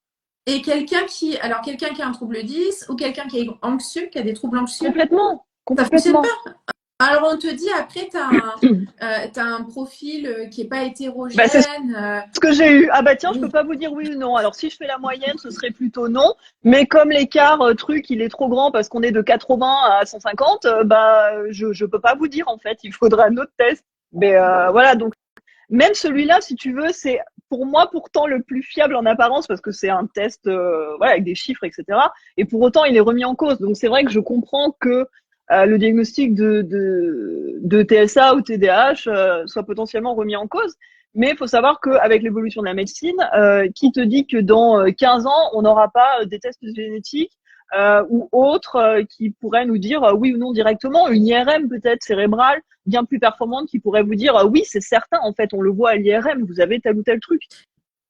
C'est ça. Et en fait, il faut aussi avoir en tête que ça évolue tout le temps, que ça change, et même les Oui, nomenclatures. Hein. Enfin, c'est ça, pour complètement. le TSA, enfin maintenant on parle d'un prisme de l'autisme. Avant on avait le mot Asperger qui maintenant, limite, faut plus jamais le dire C'est parce que ça. sinon on se fait taper sur la tête. Et puis on arrive Parce de qu'il y a tout. la psychanalyse quand même, on Oui. arrive d'une névrose, je crois. Donc je veux dire, ça fait du chemin quand même ce truc aussi, Et, quoi. et c'est ça, c'est qu'en fait il faut pas hésiter de temps en temps à se dire ok, j'ai eu mon diagnostic, mais je vais voir comment ça évolue, comment ça bouge. Parce qu'il y a des gens qui ont été diagnostiqués il y a 20 ans, au moment où on leur a dit, ben, en fait, vous avez un autisme Asperger. Et puis maintenant, bah, tout est remis en question. On parle de prisme. Alors, il y a eu un moment, on était avec du haut niveau, bas niveau. Ça faisait... Ouais, ouais, ouais. Bon, on l'entend encore, hein, parce que de toute façon, même le secteur médical a du mal à s'adapter, ça change tous les 4 matins, donc. Mais, et c'est Et ça. puis les gens connaissent pas autre chose, en fait. Si tu dis pas, si je dis aujourd'hui, moi j'ai un TS1, bon, regardez, on va rien comprendre. Tu dis Asperger, les gens percutent beaucoup plus facilement, C'est ou ça. autisme, ça percute beaucoup mieux. Parce que on associe l'Asperger à un autiste verbal Mm, déjà, parce que mm. normalement c'est quelqu'un qui tourne en rond dans un coin, qui se tape la tête sur le mur. À la limite, moi, dans l'éducation nationale, j'avais beaucoup de collègues qui avaient cette image. Hein. Non, il Ouais. n'est pas autiste, il tourne pas en rond et il se tape pas la tête dans le mur. Ok, Ou d'accord, alors mais bien. l'Asperger qui est hyper performant et tu vois, qui Ah bah, comme non, Paul tu Elkarat vois, là, l'image vraiment et ben du ça mec ultra c'était performant plus dans une le discipline. HPI. Ah bah non, il est pas Ouais. bon dans tous les domaines, mais il peut pas être au potentiel. Les parents ils racontent n'importe quoi. Ah, il était c'est pas con. Ouais. Ah bah de toute façon t'étais HPI ou TSA hein, quand t'étais comme ça, Et en c'est ouf fait, hein. moi, je voyais, il y avait une désinformation énorme. De plus en plus de gens, au fur et à mesure moi, de ma carrière, se sont formés quand même un minimum, mais tu avais les réfractaires qui voulaient rien Ah savoir, c'était pas leur job et ça les concerne pas. Et c'est vrai que quand t'es parent, que tu te retrouves avec un enfant qui est dans un milieu où les enseignants vont être un peu réfractaires à se former, ont pas trop envie de faire l'effort parce que ça demande de s'adapter, ça c'est demande clair. d'adapter le matériel. Enfin, il y a énormément de choses. Quand tu fermes les yeux, t'as pas ce problème. Tu n'adaptes rien, tu continues ta route. Des fois, c'est pas fait intentionnellement. C'est fait aussi parce que Ah, complètement. l'enseignant, il a appris une façon de faire et il voit pas comment il pourrait faire autrement. Donc, toi, avec ton gosse qui a un profil atypique, tu arrives là et lui, en mode, mais non, mais en fait, moi, je sais pas faire autrement. Donc, bah non, il rentre dans la case ou rien. Ouais, mais c'est un gros débat aussi par rapport à l'éducation nationale. On va pas forcément rentrer dans le débat, mais c'est vrai que il y a de plus en plus de diagnostics, on le verra après. Du coup, on demande de plus en plus aux enseignants de s'adapter et de Ouais, fournir des PPRE. Mais bah, faut voir que l'enseignant, il n'est pas formé alors, du tout à la neurodiversité. Et qu'en plus, avec les classes aujourd'hui de 30 gamins, ça c'est part dans ça. tous les sens. Les parents font pas forcément le job éducation, donc tu peux pas forcément faire que de l'instruction. C'est un cauchemar en fait. Ne serait-ce qu'avec une classe, qu'avec des gamins qui n'ont pas de problème, c'est hyper difficile. Comment tu veux prendre en charge? Donc ça c'est pareil, c'est Ah bah oui, hein. un Non, débat mais- et c'est ça, parallèle, mais c'est hyper compliqué c'est quoi. d'avoir un regard qui soit critique dans un sens, mais aussi dans l'autre. C'est-à-dire que moi, je l'ai vu en tant qu'enseignante, hein. Il y a un moment, si je faisais tout adapté pour les enfants qui avaient un profil neuroatypique, je tenais plus Non, compte mais des tu fais enfants du qui cas avaient un... par cas après. Du Et coup, c'est t'as pas le ça. choix. Et en fait, T'es dans obligatoirement, l'individualisme. t'en perds. Tu culpabilises du coup. Et c'est ça. C'est des fois il y a des gens qui n'ont rien à cirer, hein, il y en a partout. Puis des fois il y a des gens qui font simplement de leur mieux, ils peuvent pas faire autrement Ouais, et c'est complètement. comme ça quoi. Mais c'est aussi important, je pense, parce que bah, on le ressent en tant que parent, on a aussi cette envie qu'on s'occupe de notre Ouais, enfant de son enfant de manière particulière. et ouais, et comment faire, bah ça c'est pas évident quoi. Ouais, faut comprendre les Euh, limites de ce qu'on peut aussi faire dans une classe. Et aujourd'hui, je sais qu'on linge beaucoup les profs. Et d'ailleurs, moi la première, pour avoir enseigné aux profs des écoles, tu vois. Je pense qu'à un moment, on arrive aussi humainement à la limite de ce que peut faire un enseignant aujourd'hui dans une classe de 30. bah c'est Voilà, clair. En tu termes de, peux moi pas je le dis apprendre tous les toujours, hein. PPRE, c'est Euh, impossible. non. Donc, Moi, j'avais tu peux ça continuer que. les diags, mais il faut savoir que si tu te retrouves avec 5-6 diags dans la classe, de toute façon, tu pourras pas être partout. Les gamins non plus, les aides, il y a une Ils personne, un avaient ça. adulte, complètement, ça aussi, ça change tous les 4 matins, je suis Oui. perdue. Et donc, du coup, bah là, c'est pareil, hein, quand t'as plus la ESH ou qu'elle vient bosser 2 heures le mercredi matin, 2 heures le vendredi, parce qu'elle est partagée avec 4 gamins aujourd'hui, tu peux pas, en fait. Donc, aujourd'hui, c'est vraiment tout un système à réformer. Mais si on continue les diags, etc., et qu'on continue à demander de l'individualité comme on le fait aujourd'hui, et par rapport au niveau, et par rapport à la neurodiversité,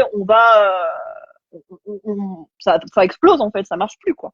C'est ça. Et Béatrice nous dit, bah, en fait, il faudrait former les personnels en charge des enfants, vu le nombre de familles concernées. Parce qu'en fait, tu parles de société inclusive, mais c'est vrai que on va mettre l'enfant dans un milieu lambda, sans forcément que les adultes soient au courant de comment faire pour l'accueillir au mieux. Et on pourrit le système parce que Ouais. l'enfant, moi je le voyais, hein, un enfant, le milieu n'est pas adapté.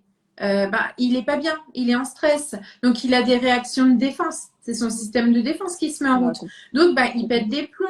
Mmh. Enfin, et c'est logique. Hein. De toute façon, c'est comme ça qu'il peut lui montrer qu'il existe et montrer qu'il n'a pas envie de faire ce qu'on lui demande parce que ça correspond pas à ses capacités. Mais il Bah, t'as l'enfant qui faut en route. former les personnels. Ouais, pardon, Non, je te coupe. Je suis non, désolée. je dis, mais non, c'est ça. Juste Et de faire former, gaffe. en fait, c'est indispensable. Ouais, Euh, mais pas former que les enseignants, parce que les non. enseignants, ils ont déjà même pas assez d'heures et de temps pédagogique pour être formés en tant qu'enseignants. Mais le personnel de cantine, les gars qui sont là sur les Mm. récréations, etc. Enfin, c'est tout ça en fait qu'il faut former, Ouais. parce qu'à la limite, eux vont avoir plus de temps et plus de contact du coup neutre Et, avec les enfants que l'enseignant qui va être dans sa classe pour bosser quoi. et plus de moment problématique parce que Ouais, le cadre, il n'est pas le même. Tu as beaucoup plus ça d'interactions explose sociales, ouais beaucoup dans plus les de récrés. bruit. Et moi, je voyais, c'était pendant ces temps-là que c'était vraiment problématique. Et la pauvre dame de cantine qu'on a formée à faire le ménage et à taper dans ses mains pour dire calmez-vous, bah, elle est hyper démunie. Ben ouais, Enfin, c'est ça. et en fait, elle a appris à faire son boulot et on lui en demande un autre pour lequel elle n'est pas formée. Bah, en fait, on ne peut pas lui en vouloir de ne pas être en mesure de répondre aux besoins des Non, gosses. mais Quoi. on arrive aux limites. C'est pour ça que moi, quand les gens me disent oui, j'ai un enfant, il est en difficulté, on a un PPRE, ça suit pas, etc. Honnêtement, à part voir un privé à côté de chez soi avec un petit effectif ou faire une demande d'école à la maison, honnêtement, je pense que c'est aujourd'hui ce qui convient le mieux à des enfants qui sont pas en capacité d'adaptation sur le système, hein. Parce qu'ils vont ramer, ils vont souffrir, enfin, c'est horrible à dire parce que j'ai travaillé aussi dans le public comme toi et que c'est triste de voir notre maison s'effondrer, tu vois. Mais je serais plus à dire, si vous avez le temps et les capacités, l'école à la maison, le CNED, etc., c'est quand même des bons échappatoires, hein. Même si c'est compliqué aujourd'hui par rapport aux Ouais, aux autorisations, nouvelles lois. etc., ça reste quand même pour moi ce qui est de plus qualitatif, hein. C'est ça. À partir du moment où l'enfant souffre, où la famille souffre, parce que ça a des répercussions hein, de toute façon. Enfin, l'enfant qui souffre, les parents culpabilisent, les frères et sœurs ont plus autant d'attention que ce qu'ils pourraient en avoir s'il n'y avait pas ce souci. En fait, quand il y a un trop fort déséquilibre, moi c'est ce que je dis aussi, hein, il faut essayer de trouver un système qui amoindrisse tout ça, qui permette de la sérénité un peu au Mais niveau c'est dur, hein, familial. parce que soit tu demandes aux parents d'avoir du pognon et donc du coup de pouvoir les Ouais. foutre dans le privé, soit tu demandes aux parents d'avoir aussi du pognon pour ne pas avoir à travailler en fait. Donc concrètement, on est toujours dans le même problème où bah les gamins ou maman solo, etc. Bah ça va être le même truc. Hein. Tu les fous à l'école et puis tu à l'école d'à côté parce que t'as pas le choix, tu vois. C'est Ouais, mais c'est ça.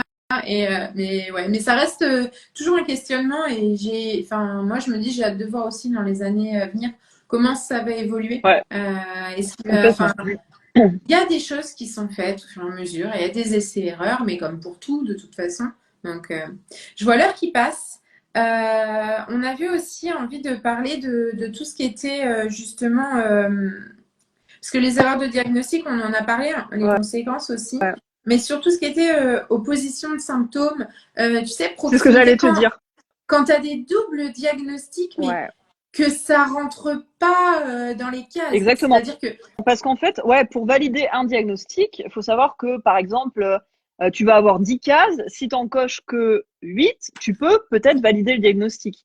Ce qu'il faut faire attention, moi je le vis en fait du coup dans mes diags, mais j'ai des choses de mon diagnostic de borderline, donc qui n'est pas un diagnostic de naissance, qui vont s'opposer avec mon diagnostic de TDA, qui est diagnostic du coup génétique. Pour autant, je suis bien validée sur les deux et en fait, sans aucun doute, il n'y a pas de certitude par rapport à ça.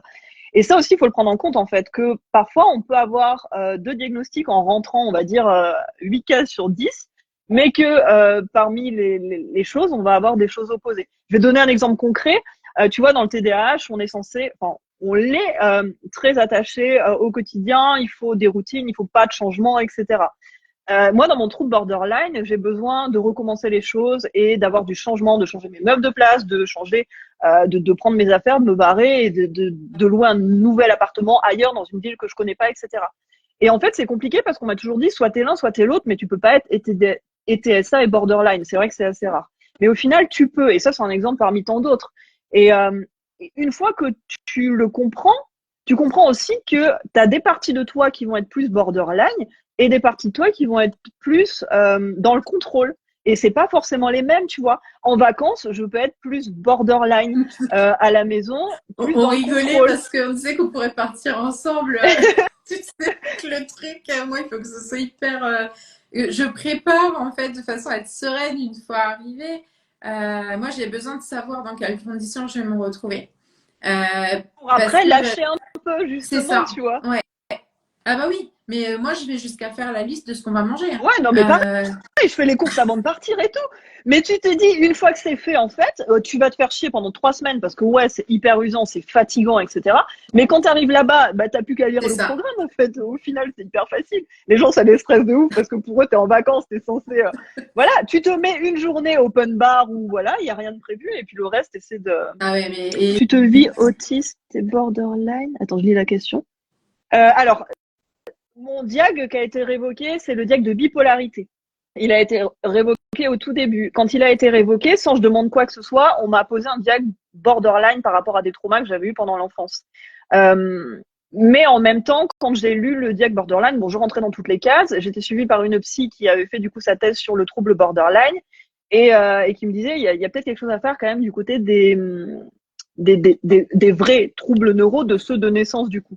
Et donc, on est parti sur le TSA. Et donc, évidemment, le borderline est là, on en est sûr, c'est un trouble qui est apparu comme aurait pu apparaître un TDI ou n'importe quel trouble traumatique. Et on a posé, on peut aussi avoir d'autres troubles TSA, HPI ou TDAH qui vont euh, se ouais, faire un puzzle en fait avec c'est l'autre.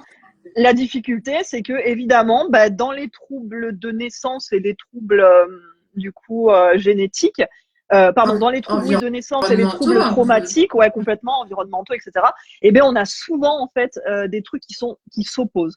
Pour autant, on peut avoir quand même un trouble borderline avec des choses qui s'opposent à un trouble de TSA, mais on va le sentir en fait physiquement, ça se sent, c'est quelque chose qui est c'est OK, quoi. Ouais, et c'est là où ça devient difficile parce que tu le disais tout à l'heure, des fois il faut arrêter de lire parce que tu vas pouvoir, tu sais, rien que le trouble borderline, tu pourrais remettre en question ton diagnostic Mais d'autisme par exemple. je l'ai déjà fait. Voilà, et c'est ça en Je fait, l'ai déjà à trop fait. vouloir parce que quand on lit en général, c'est sourcé sur des gens qui sont 100% autistes et qui ont que ce diag-là. Et Et c'est qui là ont le vécu problème. dans un environnement totalement lisse, en fait, classique. Papa, maman, la maison, truc, tu vois, Ouais. bien carré, quoi. Et souvent, même, c'est des personnes qui vont avoir été diagnostiquées très tôt, qui vont, enfin, et du coup, qui vont avoir les clés depuis un certain moment pour quelque part entrer dans la case de l'autisme et vraiment euh, créer leur environnement autour qui soit adapté à leur fonctionnement. Alors que toi, finalement, bah, t'as pas été forcément diagnostiqué hyper tôt. Et puis en plus, il y a autre chose qui vient s'accrocher à ça, je sais pas, se greffer là-dessus. Et ça vient à un moment donné, quand tu documentes énormément, te dire, mais t'es vraiment sûr là de ton truc, il n'y a pas plutôt autre chose. Et finalement, on Ouais, repart sur des recherches, sur plein de choses, complètement. Et et on c'est se fatigue. hyper important que tu en parles parce qu'en fait, c'est pour ça que je dis, il faut pas non plus être qu'un diagnostic. Aujourd'hui, il y a quelques mois, là, j'ai été diagnostiquée de syndrome de stress post-traumatique, justement par rapport au trauma que j'ai vécu pendant l'enfance. Donc, il faut savoir que les traumas d'enfance vont correspondre du coup à mes diagnostics environnementaux Ouais, traumatiques, donc troubles borderline et syndrome de stress post-traumatique aujourd'hui. Les troubles ensuite HPI, TSA, TDAH, on reste vraiment sur des trous avec lesquels je suis née, mais qu'on n'a potentiellement peut-être pas vu non plus par rapport aux troubles traumatiques. Donc c'est des choses qui sont assez compliquées. Mais aujourd'hui, c'est sûr que j'ai encore remis en question avec mon trouble de stress post-traumatique. Je me suis dit, mais en vrai, dans le stress post-traumatique, finalement, tu as une agitation permanente, tu as une anxiété permanente, tu as une hypervigilance permanente. Est-ce que finalement, mon TDAH, ce serait pas juste le traumatisme en fait du stress ouais, post-traumatique, la tu vois. réaction, Mais je pense que ouais. toute notre vie, au fil du temps, alors déjà, il y a des choses qui vont s'apaiser. Parfois, tu sens presque plus ton TSA, parfois, tu sens presque plus ton DDH. Donc là, tu es là, bah, en fait, ils se sont plantés, tu vois, ça y est, genre, je suis guérie, c'est pas possible, ils se sont plantés. C'est vrai, ça fluctue, en fait, dans la vie. Tu as plus ou moins de difficultés selon des périodes de ta vie, quoi. Et forcément, bah, plus tu vas apprendre des choses sur ton passé, peut-être sur des choses traumatiques, plus tu vas avoir tendance à te dire pourquoi j'ai été poussée sur des diagnostics genre TSA, etc., alors que potentiellement, j'aurais pu remplir toutes les cases avec des trucs traumatiques. Et puis après, tu te dis, bon, bah non. En fait, non. Enfin, si vraiment on m'a diagnostiqué moi et que je rentrais sur 8 ou 9 cases sur 10 sur le TSA, forcément, je suis TSA. Mais voilà, du coup, toute ta vie, tu vas forcément te remettre en question. Et t'es pas obligé, du coup, quand tu vas aller voir un nouveau psy ou quelque chose comme ça, de lui parler directement de ton TSA. Selon pourquoi tu y vas, tu peux lui parler uniquement de tes troubles d'origine traumatique, en fait, et à lui de voir s'il fait un lien ou pas avec. C'est à toi de Et- sélectionner un petit peu. ouais. Tu peux pas arriver avec toutes tes étiquettes, en fait, parce que les gens, ils comprennent rien. Même toi, tu as du mal à comprendre. Non, mais c'est vrai. Et du coup, Non, c'est mais pour c'est ça, vrai. on n'est pas que nos étiquettes. On est nos traumas, mais on est aussi notre enfance. Si elle est bien, tant mieux. On se construit en fonction de nos expériences, de notre caractère, c'est pour ça qu'aujourd'hui, moi, je dis plus que je suis autiste quasiment, quoi. Je parle presque pas du coup de mes troubles parce que sinon les gens en fait vont me voir en fonction de mes troubles uniquement. Mm. Mais j'ai aussi plein de réactions qui sont des réactions par rapport à la personne en face, les conneries qu'elle va faire. Et il faut pas toujours dire que si j'ai mal réagi, ouais, c'est parce que je suis autiste. Bah non, j'ai peut-être mal réagi parce que tu t'es comporté comme un con en face, tu Et, vois. Donc faut et faire c'est ça, attention. c'est hyper important parce que tu vois, c'est tout le après le diagnostic. C'est-à-dire que tant que ça nous sert, moi je dis, enfin, c'est vraiment ça. En fait, je vais en parler si ça me sert à quelque chose d'en parler. Mon médecin, il y a plein de trucs qu'il sait même pas, hein. Parce que mon Ouais, médecin ça traitant, m'étonne il a pas. juste besoin de savoir que faut qu'il me renouvelle mon traitement pour l'endo et pour les migraines. Le reste, j'ai pas. En fait, comme lui, il n'est pas formé du tout. Moi, Ouais, j'ai t'as laissé vraiment tomber. ce truc. J'ai pas envie qu'il me colle dans une case et point. Il y a T'as des raison. trucs. J'en ai parlé qu'avec ma psy et c'est ok. Et pour l'instant, j'ai pas de diag, mais elle est en mode Ouais, tu coupes. oui, de toute façon, c'est clair. Et tu vois, en fait, moi, j'ai pas besoin d'aller plus loin parce que elle, pour le suivi qu'on fait ensemble, elle sait ce qu'elle doit savoir. Ouais, c'est totalement Ce que j'ai envie de dire, c'est que tu peux pas aller forcément partout avec tes étiquettes. Si tu as envie de les sortir partout parce qu'il y a un intérêt à le faire, oui, que ce soit médical ou pas. De toute façon, tu as rarement des professionnels en face qui vont connaître toutes tes étiquettes, dans tous les C'est cas. ça. Et moi, je trouve que ça peut être important aussi, c'est une réflexion à avoir. Souvent, on vient de me voir, on me dit, mais est-ce que je dois en parler au travail?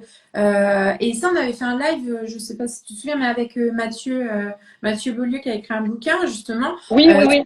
Régulièrement, il en parle, lui, parce que il le disait, mais le partager au boulot, mis à part qu'on a fait de l'information, des machins, des petites réunions pour faire bien, plus que pour vraiment Ouais, prendre les choses en charge, on tu est vois. d'accord, c'est quand même assez hypocrite et c'est pour ça que Ben, il y a tu le encore ce partages côté-là. si tu es sûr d'obtenir des avantages en fait. Et si tu as vraiment besoin d'un truc Si t'as- personnel, par exemple, pas travailler à 8 heures le matin, mais plus 9 C'est ça.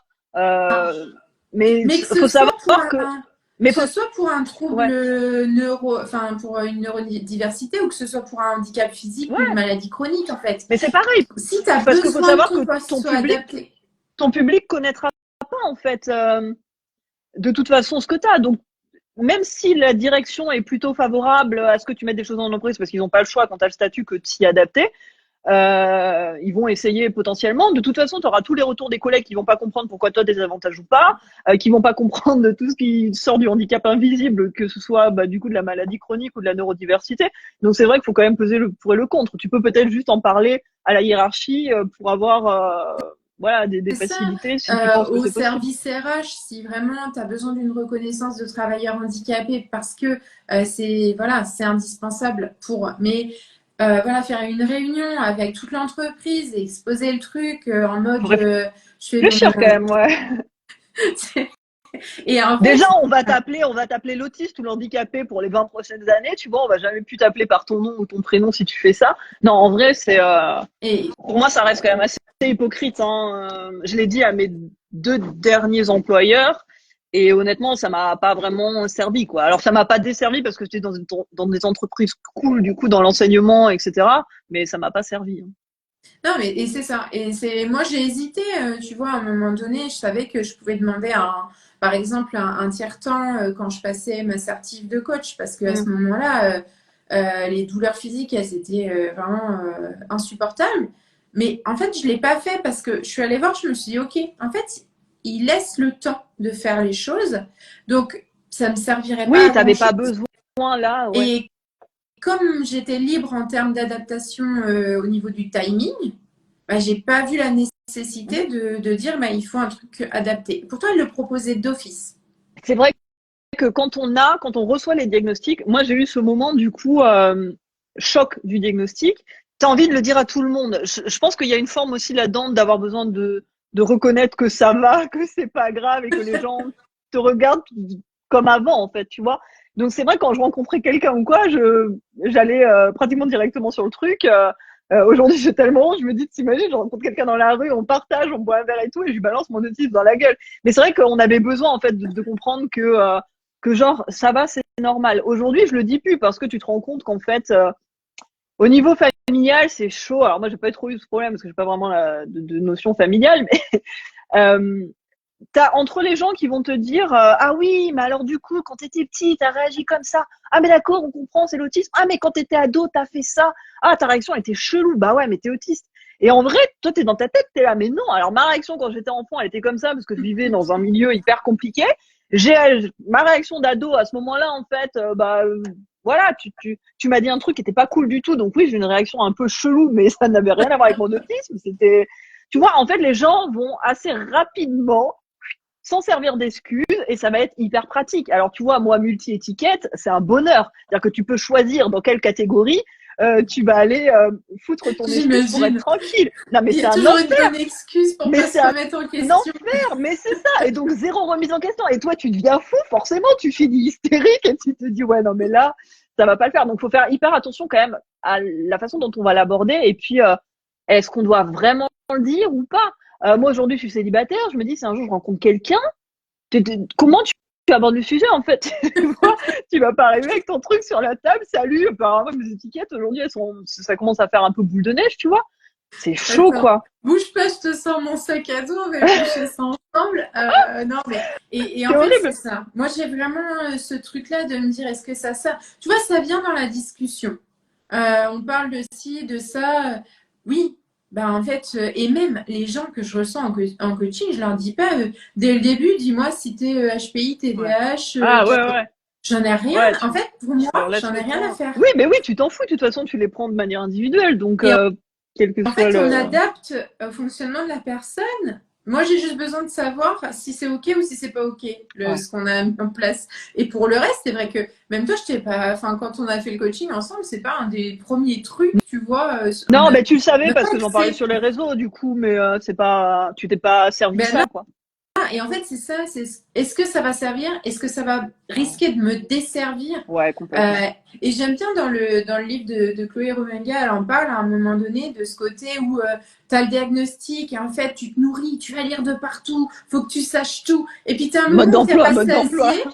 tu sais, t'es un peu dans l'euphorie du truc, quoi. Tu es rassasié et puis en fait tu n'en as plus rien à cirer, tu es passé à autre chose. Ouais, je pense qu'à un Euh, moment, voilà, ça passe en second plan. Quand tu comprends que tu n'es pas que ton diag, justement, ouais. ou que tes diag ou tes étiquettes, ça passe en second plan. Et c'est vrai qu'aujourd'hui, je suis même pas sûre que j'en parlerai à quelqu'un que je rencontrerai, en tout cas pas dès le début. Et même si, tu vois, le sujet vient sur la table un jour avec des gens que tu fréquentes, mais en qui t'as pas forcément confiance, faut faire gaffe parce que tu sais que ça peut arriver quand même à l'école de tes enfants, ça peut arriver au collège de tes enfants, etc. Et que bah les gens parlent et qu'au final, tu sais très bien que c'est encore pas forcément bien perçu, tu vois. Donc, à part le HPI qui commence à être plutôt bien perçu et du coup qui crée des trucs un peu merdiques aussi. Hein. Tu vois, il y a une maman qui était venue me voir en me disant est-ce que tu peux m'expliquer un peu ce que c'est que le HPI parce que mon fils a reçu un diag de HPI, donc maman très fière, etc. Enfin bref, je lui avais dit ok, ouais, si tu veux, je vais regarder un peu les items et t'expliquer un petit peu voilà ce qu'il en dit quoi. Je suis pas psy, mais je peux peut-être regarder. Et là, je lis du coup le test HPI. Le gamin, il avait 115. Il Non, n'était pas HPI, ben pas du non. tout. Mais en fait, les parents avaient tellement besoin de se persuader qu'il l'était, donc ils avaient un test qui leur est, il y avait écrit noir sur blanc qu'il était précoce dans certains items, mais il n'était pas HPI. Et ils ont été à l'école dire ouais, moi j'ai un gamin HPI, truc, parce que bah c'est peut-être celui qui a la meilleure vue en fait, qui est peut-être le mieux classé, tu vois, dans la classe d'avoir des troubles.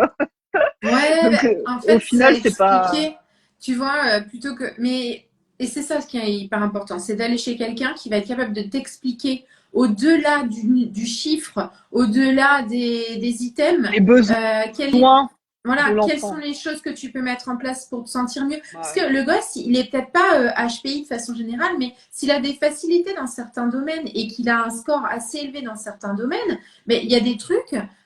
Si par exemple il mémorise super vite et que l'enseignant il passe 300 ans sur la même notion, Bah, il va se ça le sentir saoule. mal. Enfin, Hein. ben Il va se voilà. sentir mal. Et c'est le score, ok, d'accord, c'est une chose, mais en quoi ça peut lui servir et comment je peux l'aider et Mais l'accompagner. tu te rends compte que du coup, qu'il y a des gens qui vont aller inventer des choses, bidonner des choses, parce qu'en en fait, ils sont pas pris au sérieux quand on leur dit, bah moi j'ai eu des résultats hétérogènes à un test, mon fils va un petit peu plus vite dans C'est un domaine, ça. donc ouais, c'est compliqué. Ils en sont à devoir raconter des conneries en fait aux Et des fois, établissements c'est pour être un inconscient minimum en pris au fait. sérieux. C'est qu'on a en plus tellement pas l'habitude de dire que tu peux avoir un test hétérogène et avoir des facilités dans certains domaines qui font que tu vas avoir un traitement plus rapide de l'info ou voilà. Et ben en fait, les gens ils vont se dire bah ça typiquement ça fait partie des choses qu'on m'a dit dans le HPI, donc je prends l'étiquette entière. Alors que le gamin ça va le desservir parce qu'il y a plein de choses sur lesquelles il sera pas performant. Il va avoir quand même ce syndrome de l'imposteur qui va se planter là avec ce truc C'est de dire clair. bon, on m'a dit que je suis au potentiel, mais en fait, dans ça et ça, je suis complètement nulle. Comment je fais et comment j'avance avec ça? Et je le vois dans ton plan, tu as mis un point là, comment gérer la jalousie, enfant HPI, souvent considérés comme des enfants génies et tout, l'incompréhension. Ouais. Mais c'est vrai que les gens n'ont pas conscience que quand tu obtiens un diagnostic, c'est qu'il y a une souffrance derrière. Tu vas pas chercher, on le disait au départ, un diagnostic s'il n'y a pas de souffrance, s'il n'y a pas de difficulté dans le milieu scolaire ou dans le milieu professionnel derrière. Donc moi, et tu as des auteurs, là j'en ai sous le nez, fiers d'être autistes, etc.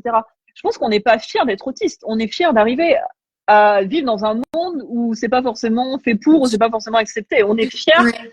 Fière de d'avoir soi en tant réussi à qu'autiste. dealer, voilà, avoir dealé avec son identité en ayant pris en compte son autisme.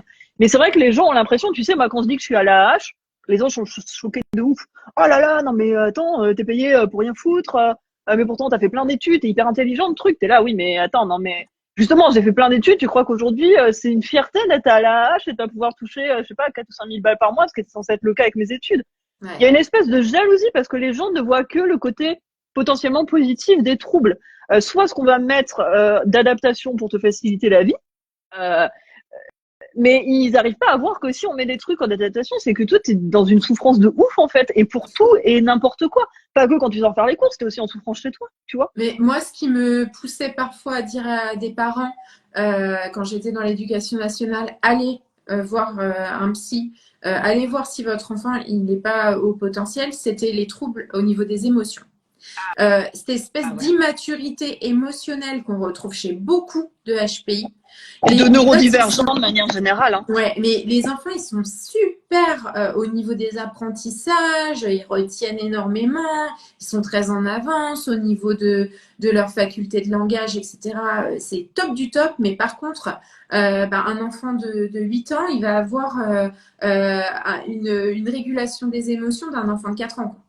C'est des bébés Et moi, émotionnellement c'était parlant. Hein. ça. Oh là C'était là. tu sais, c'était tellement cette souffrance que je voyais parce que ils n'arrivaient pas à se faire comprendre, ils n'arrivaient pas à exprimer correctement ce qu'ils ressentaient, tout ça. Moi, c'était là où je disais aux parents, allez Et voir, en parce que là, il y a un plus, plan. on leur dit du fait que si tu veux, ils sont intelligents, mais ça marche aussi pour le TSA, parce que moi j'ai pris la réflexion dans la gueule, je sais pas combien de fois. On te dit bah oui, mais bon, comme t'es intelligent, t'es censé être bon dans tous les domaines en fait, donc Ouais. t'es censé être en capacité de te réguler, t'es censé être en capacité de tout en fait. Quand t'as des divergences comme ça d'une matière à l'autre à l'école, on te dit bah t'as qu'à faire un effort. Si t'as 19 en maths, t'es capable d'avoir 19 dans toutes les matières. Mm. Tu vois, il y a vraiment ouais une incompréhension du ouais, du côté totalement émotif et puis Et puis c'est un mais dans truc toutes qui les reste, pathologies. moi je vois l'immaturité émotionnelle, tu vois. Finalement, moi j'ai eu beaucoup de collègues qui disaient, ben non, c'est pas possible. Vu comme il se comporte comme un bébé, c'est pas possible qu'il soit au potentiel. Ah oui, dans Tu ce vois, sens. Non mais oui, mais, complètement. et Ouais. en fait, dans l'entourage, ça peut porter à confusion. Et on leur propose des activités, du coup, qui sont pas du tout, Adapté qui à ce qu'il y a correspondent, là. bah ouais, au niveau de l'intellect, qui sont pas adaptés à leurs besoins. Ils s'ennuient et c'est comme ça Mais qu'on se parce que retrouve avec toi, des enfants qui décrochent. tu te retrouves avec des bébés qui ont une vitesse et une réflexion Ouais, d'un adulte. ah Donc bah oui. c'est pas évident. Et il faut savoir que même adulte, moi je sens encore le décalage. Hein. C'est-à-dire que j'ai une vitesse de fonctionnement hyper rapide, mais j'ai des comportements hyper enfantins. Tu vois, le décalage, il apparaît toute la vie en fait. Hein. Ouais, et c'est là où moi je trouve que, bah, tu vois, plus que travailler sur le fait que tu aies des facultés, bah, c'est top, quoi, elles sont là de toute façon.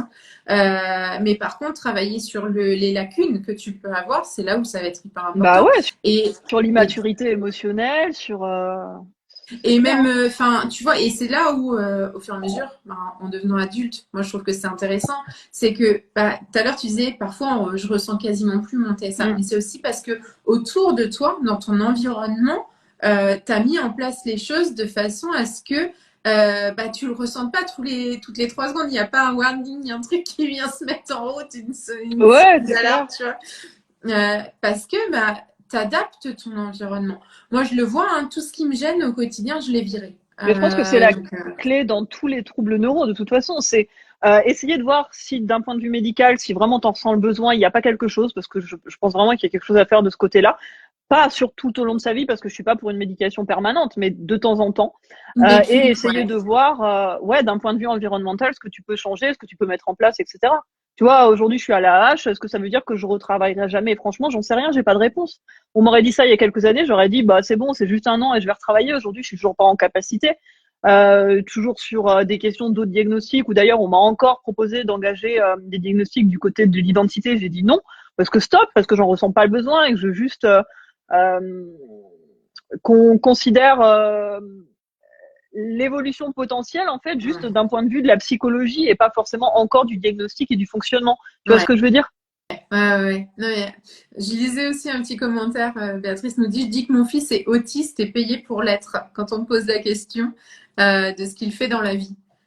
Et c'est ça, c'est qu'en fait, à un moment donné, il faut aussi se rendre compte que, bah, en tant qu'autiste, il y a des choses que tu vas faire beaucoup plus vite. Toi, tu vois, par exemple, de l'analyse de documents, des lectures, etc., tu vas aller beaucoup plus vite. Par contre, tout ce qui est relations sociales, ça va te fatiguer beaucoup plus vite aussi. C'est à prendre en compte, c'est qu'à un moment donné, le monde est fait pour des gens pour qui les relations sociales, c'est facile. Tu prends un job, on te dit, il faut participer aux soirées, faut participer aux pots de fin d'année, au resto, machin bidule pour l'anniversaire de trucs. Oui, ok. Et quand tu n'es pas en mesure de faire ça, tu as cette impression quand même, c'est même pas une impression, mais on te met quand même à l'écart. Voilà, et tu arrives chez toi, tu es déjà lessivé. Si en plus il faut que tu t'adaptes au fonctionnement de personnes lambda, c'est pas possible. Tu peux pas. Et encore, tu vois, ça, je trouve que quelque part, ça évolue aussi un petit peu dans le bon sens. Tu vois, depuis le confinement, déjà, le contact, on en a beaucoup moins. Et je trouve qu'il y a une remise en question beaucoup en ce moment par rapport au monde de l'entreprise où finalement les jeunes se rendent compte que beaucoup vont travailler juste pour faire leurs heures, pour pouvoir se nourrir et au final hésitent beaucoup moins à se mettre en arrêt, à s'occuper de leurs enfants quand l'enfant a besoin, etc. C'est pas le même engagement. Alors je sais que c'est vivement critiqué, etc. Mais quelque part, moi, ça me soulage en tout cas de me dire, même des gens normaux et de plus en plus se rendent compte que ouais, non, participer aux trucs à la con, les sorties entre collègues, etc. Il n'y a pas que nous qui sommes saoulés par ce genre d'initiative. En fait, on n'a pas forcément envie de faire partie de tout ce qui tourne autour de l'entreprise. Beaucoup viennent juste pour bosser et puis rentrent chez eux 16 heures et vont pas faire 4 heures d'heures sup. À l'époque, en fait, fallait vraiment être inclus dans tous les trucs, les C'est à ça. côté, les repas de Noël, etc. Tu vois, plus faire son job. N'hésitez pas à faire des heures sup, etc. à côté des gamins malades ou pas à la maison. Aujourd'hui, je pense que tout le monde a mis un peu le haut là aussi, et finalement, nous, ça nous sert, tu vois. Oui, et c'est ça en fait, mais c'est qu'il n'est pas impossible non plus de trouver des lieux où on puisse être accepté comme on est. Il y a des entreprises de plus en plus qui sont ouvertes à la neurodiversité, mais c'est de faire ces tests. Je pense qu'on a à peu près balayé toutes les questions. Je vois le temps qui Ouais. passe. Si tu avais, je sais pas, une astuce, un conseil, un truc que tu n'as pas dit, une lecture à nous partager ou voilà, un Pas mot de la fin. spécialement, mais plus d'essayer de. Quand on est diagnostiqué, on a souvent plusieurs diagnostics et ça peut être potentiellement à la fois un mélange de diagnostics de naissance, du coup, comme moi, et de diagnostics traumatiques. Je pense qu'à un moment, il faut aussi lâcher un peu du lest avec ça, prendre un petit peu de recul et se faire confiance, essayer de s'écouter et plus d'être dans la mise en place de qu'est-ce qui pourrait faire que demain j'aille mieux et me ferait du bien, plutôt que de se dire, alors dans cette case-là, il faudrait que je fasse ça, dans celle-là, il faudrait que je fasse ça, etc. Essayer de Hmm. plus fonctionner en fonction de ses ressentis, plus que de s'attacher à apprendre des modes d'emploi qu'on fait en général quand on a un diagnostic, parce que voilà, on pourra pas, tous les modes d'emploi ne seront pas compatibles. Donc plus dans l'écoute de soi, plus dans l'intuition, et essayer de voilà d'être plus dans l'intuition. Ce serait mon Ouais, conseil. et moi j'aime beaucoup dire en fait c'est qu'est-ce que je prends dans cette case-là qui me fait du bien. Ouais, carrément. Euh, et pour le reste, en fait, Le on reste, s'en fout. tu laisses, tu t'en serviras peut-être plus tard, à un moment C'est donné, ça. voilà. Mais se détacher un peu de ça aussi, quoi. Le monde Ouais. est fait, on est fait de plein de choses. Nos identités sont faites de plein de choses. Il faut réussir à se trouver nous en tant qu'individu, en se décollant un petit peu de ces étiquettes. Je pense que c'est important au final, mais ça prend du temps et c'est pas grave. Et il y en a qui vont mettre 5 ans et peut-être 10 à réussir à se construire.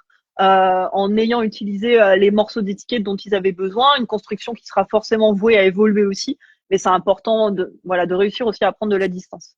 Mais puis c'est aussi important de dire que c'est pas facile tout le temps. Enfin, il y a des fois où ça va. Et moi, je trouve qu'il y a cet effet, tu sais, où tu réussis, tu adaptes des trucs, ça va mieux, tu te sens bien. Et d'un coup, tu as Ouais, cette impression que tout se casse la tronche. ça se casse la gueule et tu te dis merde, c'est Ouais. reparti. Mais en Moi, fait, oui, c'est-à-dire que ce sera pas linéaire de bah toute oui, façon. moi, je l'ai vécu là de août à novembre. En fait, mon traitement pour l'endo, il fonctionnait bien. Les douleurs, elles étaient moins intenses. La migraine s'était calmée, j'en avais moins. Et là, fin août, mais je me suis pris une vague, un retour de bâton. Mais je me suis dit, c'est bon, je vais recommencer Ouais. l'hospitalisation pour la morphine et patati patata. Et en fait, tu as le cerveau, il se remet en mode, qu'est-ce qu'on faisait à l'époque, tu vois. Et en fait, il va chercher que les trucs chiants. Euh, Ouais, et puis le cerveau prend pas en compte que l'environnement évolue et que nous, on non, évolue aussi en fonction de l'environnement. Donc, on sait très bien qu'un traitement aujourd'hui, déjà, le corps va s'habituer au traitement si c'est des traitements médicamenteux. On sait mais très bien qu'au bout de 10 ans, ton traitement, il ne fera plus rien et qu'il va falloir changer de molécule, tu vois.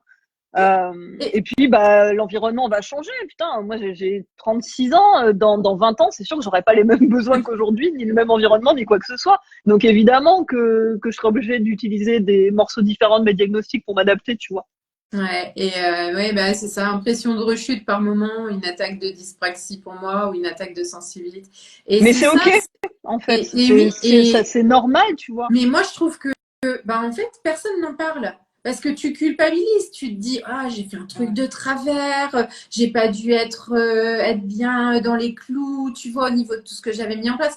Moi, le premier truc quand les migraines, elles reviennent, c'est est-ce qu'au niveau alimentation, j'ai fait gaffe? Est-ce que je dors assez? Est-ce que j'ai pas pris tel ou tel truc en termes de médicaments qui a déréglé autre chose? Mais, Et en fait, tu te euh, culpabilises. Donc, tu n'oses pas en parler, tu dis pas. Et les autres, quand tu en parles, tu te rends compte que bah, tous les malades chroniques ont des moments où la douleur, elle revient, mais alors puissance 10, ouais. où tu as cette impression que le traitement, il fait effet, puis d'un coup, tu reprends tes habitudes. En plus, ce qui est hyper chiant, c'est que tu te déshabitues Ouais, je tu sais ce que tu sais, veux dire. de la douleur.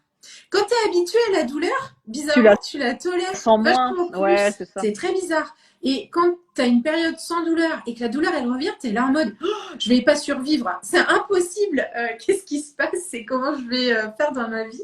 Mais Et tu sais, je ouais, pense que c'est aussi le côté pervers du coup du diagnostic. C'est que quand on te donne un diagnostic, tu te dis maintenant que j'ai le diag, j'ai le mode d'emploi, je vais forcément aller mieux. ouais, Et je pense que tout le monde pense ça et que tu te dis maintenant c'est bon, genre j'ai 30 ans, j'ai reçu mon diag, j'en ai bavé pendant 30, c'est cool. Tout le reste de ma vie va être super cool. Mais en fait, non, mais pas non. du tout. Déjà, il y aura plein d'événements dans ta vie qui vont faire que ça va potentiellement chambouler parce que tu n'es pas encore une fois que ton diagnostic. Et en fait, même dans un diagnostic, forcément, tu auras des hauts débats, tu vois. Mais c'est vrai qu'on normalise pas assez ça. Et j'en parlais à la psy justement il y a pas très longtemps. Je lui dis aujourd'hui j'ai vraiment honte parce que je vais devoir reprendre potentiellement un traitement soit thymorégulateur, soit antidépresseur, dû justement au stress post-traumatique. Elle me dit mais c'est normal, enfin c'est pas grave. Elle me dit il y en a plein.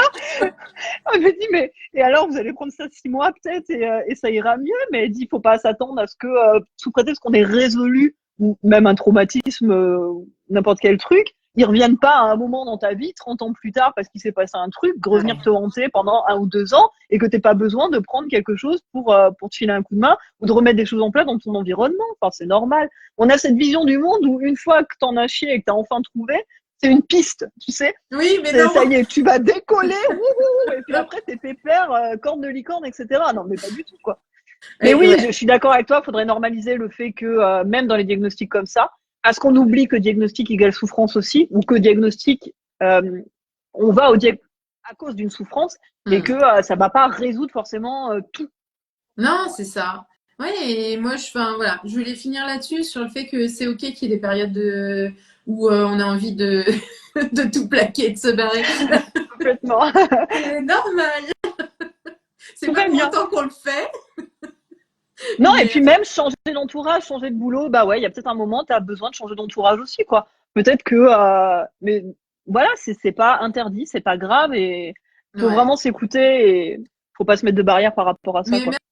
merci beaucoup, en tout cas, pour Merci. ces échanges, parce que c'est chouette de pouvoir revenir sur des points. Je pense que vraiment le but de ce live, c'était de déculpabiliser aussi, de dire qu'il y a pas de miracle. On fait tous un peu comme on peut. Ouais. C'est vraiment ça. Avec ce qu'on a, des fois on n'a pas eu un héritage hyper tip top. Des fois au niveau environnemental c'est pas top et c'est ok en fait. Ouais, et puis que L'essentiel. les gens puissent aller réfléchir, s'ils ont des doutes, se dire, putain, on a écouté, du coup, voilà, je pense qu'on a donné et les pour et les contre du diagnostic au final. Qu'est-ce qui est bien dans le fait d'avoir un diag, et puis qu'est-ce qui est pas cool, du fait d'avoir un diag. Je pense que ça va faire réfléchir. Est-ce que j'ai vraiment besoin d'y aller? Bon, allez, j'y vais, ou finalement, bah non, ou j'ai peut-être le temps, ou voilà. Ouais, C'était un peu le but aussi c'était de ça, ça. quoi. C'était vraiment aujourd'hui de faire un petit point et puis d'ouvrir. Tout à l'heure, j'ai vu un petit commentaire qui passait et de dire bah, c'était un échange ouvert, mais c'est vraiment ça.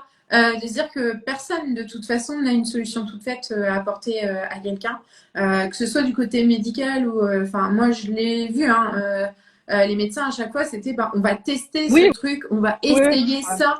Au moins, Et en ils ont fait, l'honnêteté voilà. de te dire que les choses évoluent aussi, tu vois. Et ouais, et c'est ça. C'est on teste, on essaie, on se plante. Et ben c'est pas grave. On continue, on réessaie, on teste et puis on voit ce qui se passe. Et il y a un moment où ça va mieux, il y a peut-être un moment où ça va se recasser la tronche.